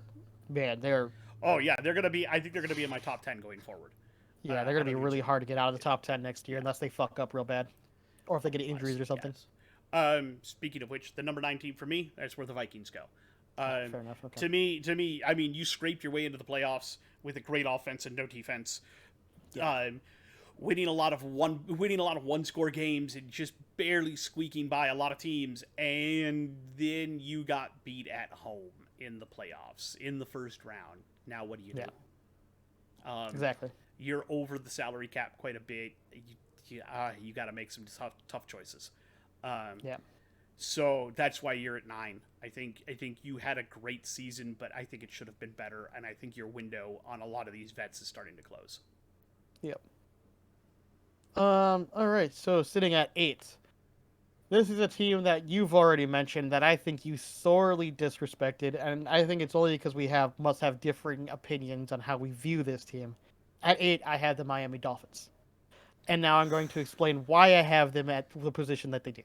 And it comes down to Tua. In that game against Buffalo, they had Skylar fucking Thompson making it look like they could win that game. But don't lie, you saw the same thing I did. Tua plays that game, they beat Buffalo. Maybe. They beat if he doesn't get a concussion in it. He beats Buffalo. Yeah, as long as he stays healthy, he beats Buffalo. He ends up staying. That's what I'm saying, is I'm ranking the injuries in part of this. If they didn't have the injuries that they did, they win against Buffalo, they move on. Do they probably still lose the next game against Cincinnati? Probably. But they put up a hell of a fight.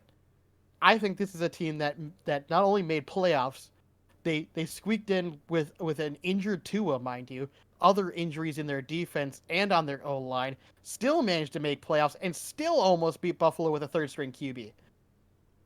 To me, if that doesn't scream a top 10 contender, then I don't know what fucking does. And it's not just, for me, it's not just that Tua was injured a bunch this year, it's that he's injured a bunch in previous years too. No, so he does have an injury issue. He does, and I agree with that. That's why but you have to also weigh some of that. I still weigh some of that as okay, yeah, he does get injured on occasion, but if we take the injuries out of the equation somewhat, or at least try to reduce it or mitigate it, like if he's there for that Buffalo game and manages to play for that Buffalo game, I think they win. I mean, maybe, but I don't know. It's just, we have differing views on that. Yeah. I think that defense is actually not that far away from being really good. Just needs a couple more pieces, specifically in corners. and maybe like one middle linebacker. I think that if they get a decent running game, if they just get one good running back there, all of a sudden we're talking a completely Oh, an easy I top don't 10 team. disagree. They could be So much higher up next year. It's just I so couldn't. I I think they're a lot further along, which is why I put them in the top 10 because they made playoffs with almost nothing at the end and still managed to look good. So when I think about all that, I just go, man, that's a team that looked pretty good this season and played better than I was expecting them to. I get where you're coming So from. I couldn't do it in my head. fair enough. And it's probably because probably because in my mind and the way the Dolphins have been for so long, they've been trash. So, They have been, yeah. it's hard for me to overcome that bias. Fair enough. Um, and then so for me, You're 8. Yep. my 8 is a team that you've already talked about. We're not too far apart on them, honestly. Okay. The Baltimore Ravens. Okay. I So put them they up there a speak little in more your top because 10. I rated because I gave more weight to the injury to Lamar. And again, I think if Lamar plays, we're talking about a top 4 team. Yeah. And that's very easy to me. Yeah. There's other reasons though. There's other issues. Quite obviously, you guys don't really have. Rashad Bateman was your top wide receiver coming into the season, and he got injured fairly early on. Well, I'm glad to see a Minnesota boy getting, getting some credit. I don't, I get it. and I'm It's sure not. you get that. He's and, not. He's not a top 1 receiver. He just isn't. No, he's a number 2. He's a Yeah. number 2. He's Maybe a number 3. solid number 2. He's a number Or a 2. really good. He's either a solid number 2 or a really good number 3. Exactly. But no, I think if Lamar plays, you're talking about a top 4 team. You probably still don't make the Super Bowl, but you get a lot closer. Yeah. And I think You probably make championship is what I would probably. guess. But didn't happen. But you're number 8 because of that to me. You played well, but you got run out at the end. Better luck next year, provided you keep Lamar. Pretty much. Yeah. Yeah. Pretty much. I simply. Real quick to dovetail onto that, because I forgot to bring it up earlier. There's a report out that the Lamar camp and the Ravens camp may be $100 million or more apart on guaranteed money. Yeah, that's what I've heard that they're pretty far apart. Yeah, I Which wanted 100 to bring million's that up a here. lot. Like I forgot to do it apart. earlier, but I brought it up here because it dovetails into what I'm saying. That's fair. So my number 7 team is a team that neither one of us has talked about, so we must not be too far away from each other on. And that is the Dallas Cowboys. I have them at 7. I'm going to tell you right now, that's also my number 7. It's just simply, they're very good, but they're not exceptional. When and they're they'll very always good, just they're be very in good. that. Yeah, When but they're the very problem is bad, that they're they're also very bad. inconsistent. Yeah, and so you just look at that, and you just go, "Oh man, it's a team that most of the time shows up pretty decent, but man, they have a couple big stinkers, and then they just have that constant playoff issue where they just can't perform in the playoffs. And because of that, I had to keep them out of the top 5. That still makes them top 10 because you're making playoffs quite consistently, but you just can't quite make it into that top 5. You just can't do it. You just can't, for whatever reason. There's some mental problem. They just can't do it. All right. Yep. We'll see how that goes. I think McCarthy's going to be calling plays next year. We'll see if Dak costs McCarthy his job. He might. I think this McCarthy's last season. He's got to prove that he can do it again, or they're washed. I think they have to make championship next year. I think so too. Okay. Also, 7 for me is the Dallas Cowboys. Like we just said, I don't disagree with anything you've said. I think they've got, you've got a limited window left. You got to try something. All right. I guess I should just go on to number 6 then. Yep. So number 6 is a team you already severely underrated them so bad that it made me very upsetty spaghetti. And it is the Jacksonville Jaguars at number 6. Frankly, they were an exceptional team compared to what they were last year. No questions. They were vastly improved. Granted, I do agree that the first 5 games they played were a little rough, but they got really good in those mid games. Trevor Lawrence looked like a beast towards the end of the half. They managed to get into the playoffs, and then to go down as far as you did against the Chargers, with how many interceptions you gave away, and to still bounce back and win that game, which is the other reason the Chargers are below them. It's simply because the Chargers blew a huge lead that they shouldn't have. The Jags still stayed fortitude enough, played on, beat the Chargers, moved on, and kind of played exactly what you expected after that. I mean, they went up against the Chiefs. What do you think was going to happen? Like, they looked okay, and that's about it. But they proved that they were a vastly superior team than they were compared to last year.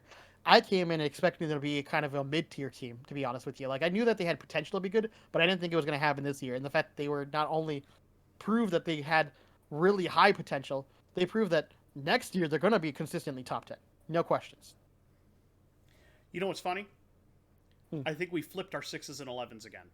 Because at number 6... Really? Yep. At number 6, I have the LA Chargers. Oh, I had Chargers at 12. Okay. But we're close. We're really very close. Yeah. On flipping them. Yeah. Look, this is why I said hard disagree on the Chargers. Do I think that they should have been better? Yes. This was a great season for them with a disappointing ending. I think they should have beat the Jaguars. The way they played, they should have. They should have. They should have. Absolutely 100%. But I get you didn't have Mike Williams at the end. He had a back injury and he was out. You also lost Joey Bosa. Listen, you go up 4 picks in the first half. Mack. You lost Khalil Mack. Yeah, you lost Khalil Mack for part of your season. You lost huge chunks of that team for parts of the season. I get why what happened.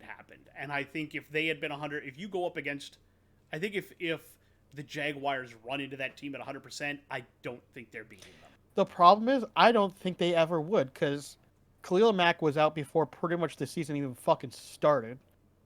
Mike Williams is if we're gonna go based on the argument why you don't like having he has had a lot Dolphins of up. He's had a lot of issues with injuries, along with Keenan Allen. In fact, they both have.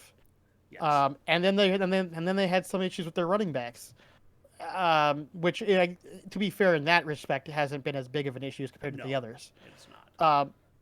I think the odds they ever run into 100% charges is unlikely. And if they did, they probably wouldn't win that. They would be much closer. But all I'm going to say is at the end there, you get 4 picks in the first half and you go way up like they did. It doesn't matter if you're that injured. They shouldn't have even had a chance. I don't disagree with you, but at the same point, like I said, I feel like there's more to the Lightning. I feel like they played very well for the what they had to overcome this season. I also feel like the team played well enough to overcome the incompetence of their own head coach. Partially. So here's what I'll say, and I think this is where we're weighing things differently. The fact that Jags I had low expectations on and they severely exceeded pushed them way up, where the Chargers I had high expectations for and they underperformed, which pushed them way down my list. And I think that's where we're having differences. A little bit, but I probably had the Jags. My expectations for them were a lot lower than yours. I think then, by that standard. Yeah, probably. So because they wound up way higher than what I would have ranked them at the beginning of the season. Yeah, see, I had them. Like I said, I had them as a mid-tier team. Like I'm basically. I had them in the low to mid 20s. So yeah, and so that's what I'm saying is that I think we just that's where I think that's just literally what it is. But yeah. So, all right. Different so starting who you got positions. at number 5? So at number 5 is where I think there'll be some shakeups between us, but it will be like we're gonna be all pretty close. Like all these teams we haven't mentioned yet.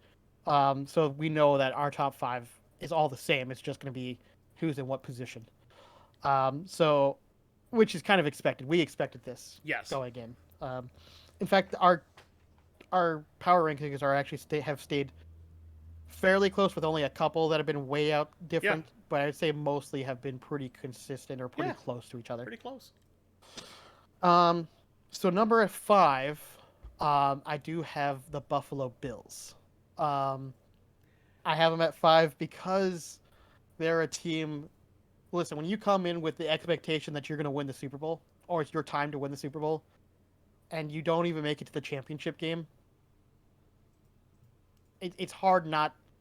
Again, you have such high expectations, and if you don't meet those expectations, especially at the back half of their season, that looked pretty abysmal, to be honest with you, it's hard not to drop you some down. Well, I also have them at number 5. Okay. But I'm also going to caveat it with, you lost both your All-Pro safeties. They did. You lost your All-Pro defensive edge rusher. They did. Josh Allen needs to learn to throw the ball away a little more.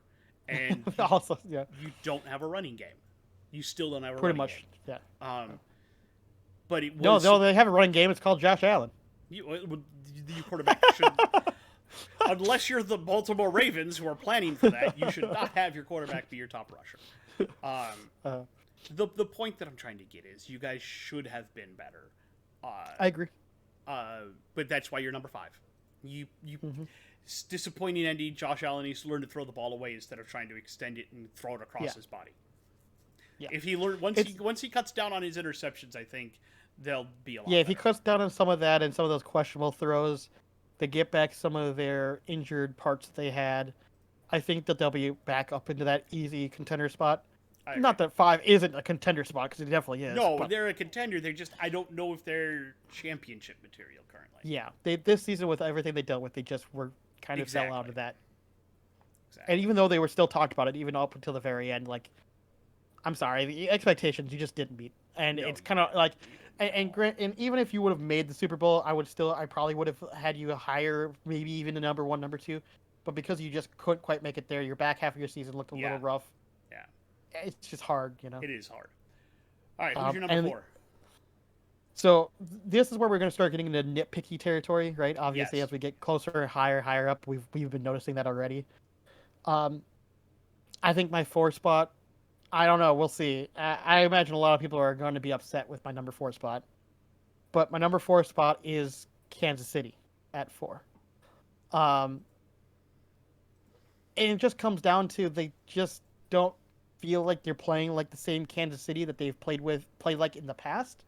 It feels like they're playing slightly differently. Granted, Mahomes was injured in one of those games, but I'm not actually weighing that pretty much at all in this. Yeah. I'm still weighing it based upon the performance during the season.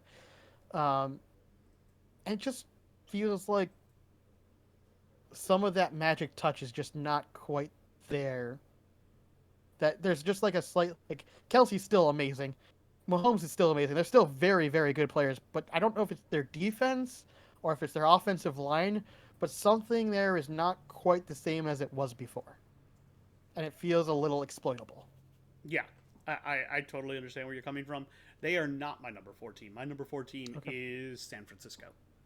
Oh, Um, wow. Okay. I totally get why you would do where you went. I have nothing but love for the 49ers, and maybe if Purdy doesn't get hurt, they make that game competitive and they beat the Eagles and they're higher up, but they didn't.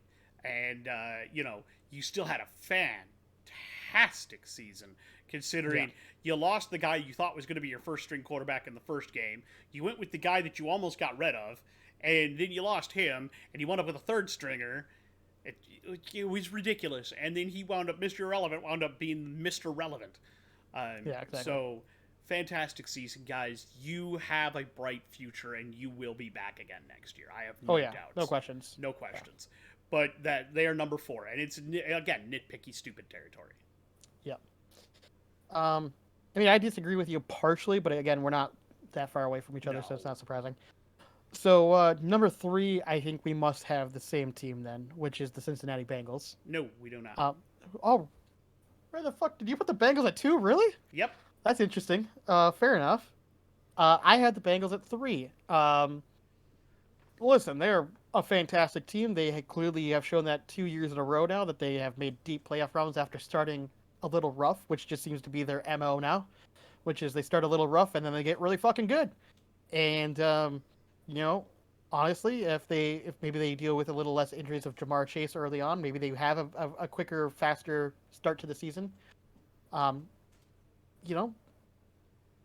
don't know. There's not really much negative to say about that team except for maybe work on the defense a little bit more, and maybe I don't know. The offense looks pretty good. Maybe give him a little bit of an O-line. Continue working on the O-line, a little bit more defense.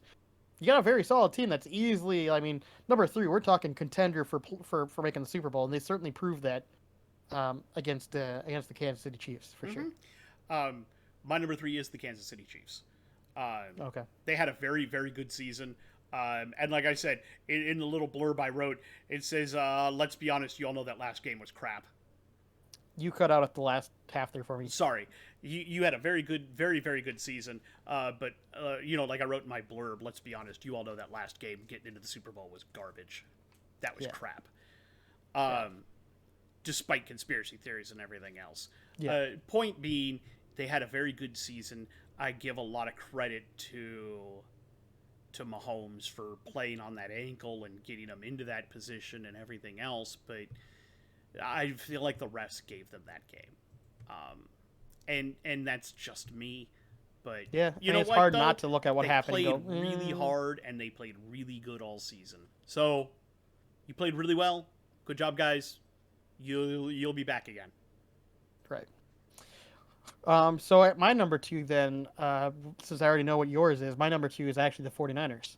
And it's simply because of actually what you already talked about, which is they come in with their first stringer, or who they expect to be their first stringer, gets injured, comes in with the guy that they were replacing him with, plays pretty well for most of the season, gets injured. They bring in the third string QB who they didn't have any hopes for, didn't have any idea what to expect, plays really well, potentially contends for a starting pick for next season, and ends up getting injured in his biggest game of the season, which is, man, that's just really unfortunate. And because of that, I can't weigh that too heavily against the 49ers, because the minute I saw it happen, I was like, yep, that's the game, that's the season, right there. Totally and that's get exactly where what you're coming happened. So if I weigh all the rest of that and just kind of ignore that game, yeah, they're my second overall team. Like, they easily could have beaten the Eagles and made it to the Super Bowl, in my opinion. I have the Bengals at number 2, as we've already mentioned. And the reason why is I feel like they should be in the Super Bowl. I honestly feel like if Kansas City doesn't get the ref calls that they got, and the refs call that game more fairly, I feel like the Bengals are in the Super Bowl at this point. I feel like they should be there. Yeah, I mean, to be fair, I have the Bengals also over Casey on my thing, just like you do. So I think we're both kind of in that agreement there. I feel like the Bengals should be the team facing the Eagles, and I feel like that would be a much more interesting game. Yeah, I agree with that. But we didn't get that. But I feel like they'll be back there again next year. I feel like easily. They're in a great position. They've got great talent. The Joe Burrow is a beast. As much as it's hilarious to look at his quote from as long as I'm here, the window's always open. I hate to be that guy, but I think he's actually dead on. I think he's right. I think he's actually right. Himself. Remember last season he played with a shit O-line and still made the playoffs. Exactly. Still actually made the Super Bowl too, didn't he? Yeah, he made it to the Super Bowl. Yeah. Look, I feel like and had a chance for a winning drive. Though ultimately got fucked because of their O-line. But they had a chance at it. Yeah, no, they totally did. And there's someone at my door now. Oh, I know what that is. Because I'm pretty sure that's your side. I know exactly what that is. Fair enough. But no, I feel like Joe, like he's maybe even underselling himself a little bit. Yeah, I think Joe is easily a top QB in the league. I think he's cemented himself as the future big time player for the next couple, for probably even the next decade. Like he's gonna be he's the next, as long as something doesn't happen to him, he's like literally the epitome of a Tom Brady, except for he's got a stronger arm. 100%. So, and then let's go ahead and just both go ahead and say what the number 1 team is. It's obviously the Eagles, right? Fly, we have the Eagles fly. I hate it. It hurts. It hurts my soul. I hate the Eagles, but they're so fucking good. Oh, they have been amazing this year. I don't know that they're going to be this good next year. Like, honestly, one of the other reasons I mainly have him this high is because I like Jalen Hurts as a QB, and I saw him coming out into the draft going, my God, this guy's going to be great. And seeing everyone pass over him, and I'm going, "What the fuck is wrong with you people?" I feel so. I just feel vindicated by that. That's the other reason I put him at number 1. Totally get where I knew he was going to be good. I knew it. Yes, I agree with you. Again, though, they've got a lot of cap issues coming up, and I think they're going to have a lot of people leaving free agency. I think they'll still be good over the next couple of years, but it's definitely going to be obvious that as they lose pieces, they're not going to be quite as to the same tier as they are now. But I think that they'll still make playoffs consistently over the next 2 to 3 years, probably. I agree with you. 100%. I think once they have to start paying Hurts, then that's when things get difficult. Yeah, probably. They are over the cap right now, but I'm pretty sure this is only his second year, if I remember right. Yeah, I think they can figure something out. Right? But the point is, both of us think that they're the number 1 team after this year. Yeah. I mean, fantastic. Now, I will say that they are not my number 1 team for future drafts unless they draft really fucking well next season. Which they could do, and depending on free agency, Look, they're not going to be my number one either. They're probably just not. I've got a couple of people that I think They'll see. definitely be in my top 10, probably More still than in top likely. 5, but they're not going to be my number one. I think because like we've already discussed, I think next after the draft and we go through that, I think next order is going to be more interesting because it's going to be more looking to the future, seeing what they have, what they either traded for, what they didn't trade for, what they got in the draft, what's their draft what's their potential looking for next year. I think that'll be more interesting. 100%. This one was just kind of a fun reback. I think next year's of this will be more interesting because then we'll also have the future picks that we do this year, and then we get to look back at those next year. So I think this format, like what we just did for previous year, is a little boring this year, but it'll be more interesting going forward. We had to start somewhere, right? You got to start somewhere. Also, we do plan at some point, we want to redraft an old draft. I think we're going to do 2012. Yeah, I think we're going to do that after the Super Bowl, probably. Yep, we're going to do that after the Super Bowl. Coming up after free agency, but before the draft, we're each going to give a 1-round mock draft. Yeah. 1 round. I don't want to do more than one. No. But we'll do a 1-round mock draft. Even when we do that redraft, I don't know if I want to do a full redraft. No, I only want to do a first round again. I don't want to do a full thing. I just want to redraft the first round. And the point is that we'll have to come up with rules for that because my initial rule is you have to draft the draft how it lays. You're not going to be able to trade. Like even if we think Chicago's probably going to trade out of the first overall pick, if they don't do it before we make the draft, then that doesn't count. Exactly. Yeah. You can't make that trade. And that player might still get picked at the first overall pick, just not with the Bears. Yes. So we're going to do it the way it lays. So that's where we're at right now. I do have the research done for the new trade dissection. I will be scripting that in the coming days and putting that up. We will get this up on the channel as quickly as we can. You got anything to close out with? Nope, nothing particular. Okay, I have nothing particular either. I will say that if you appreciate what we do here, give us a like, give us a subscribe, let us know that you appreciate the time and effort that goes into these videos, because there is time and effort that goes into these videos. Quite a bit of time and effort. But we appreciate making them, and we have fun doing it. So, you know what? Until next week, have fun, stay bearded, and be awesome.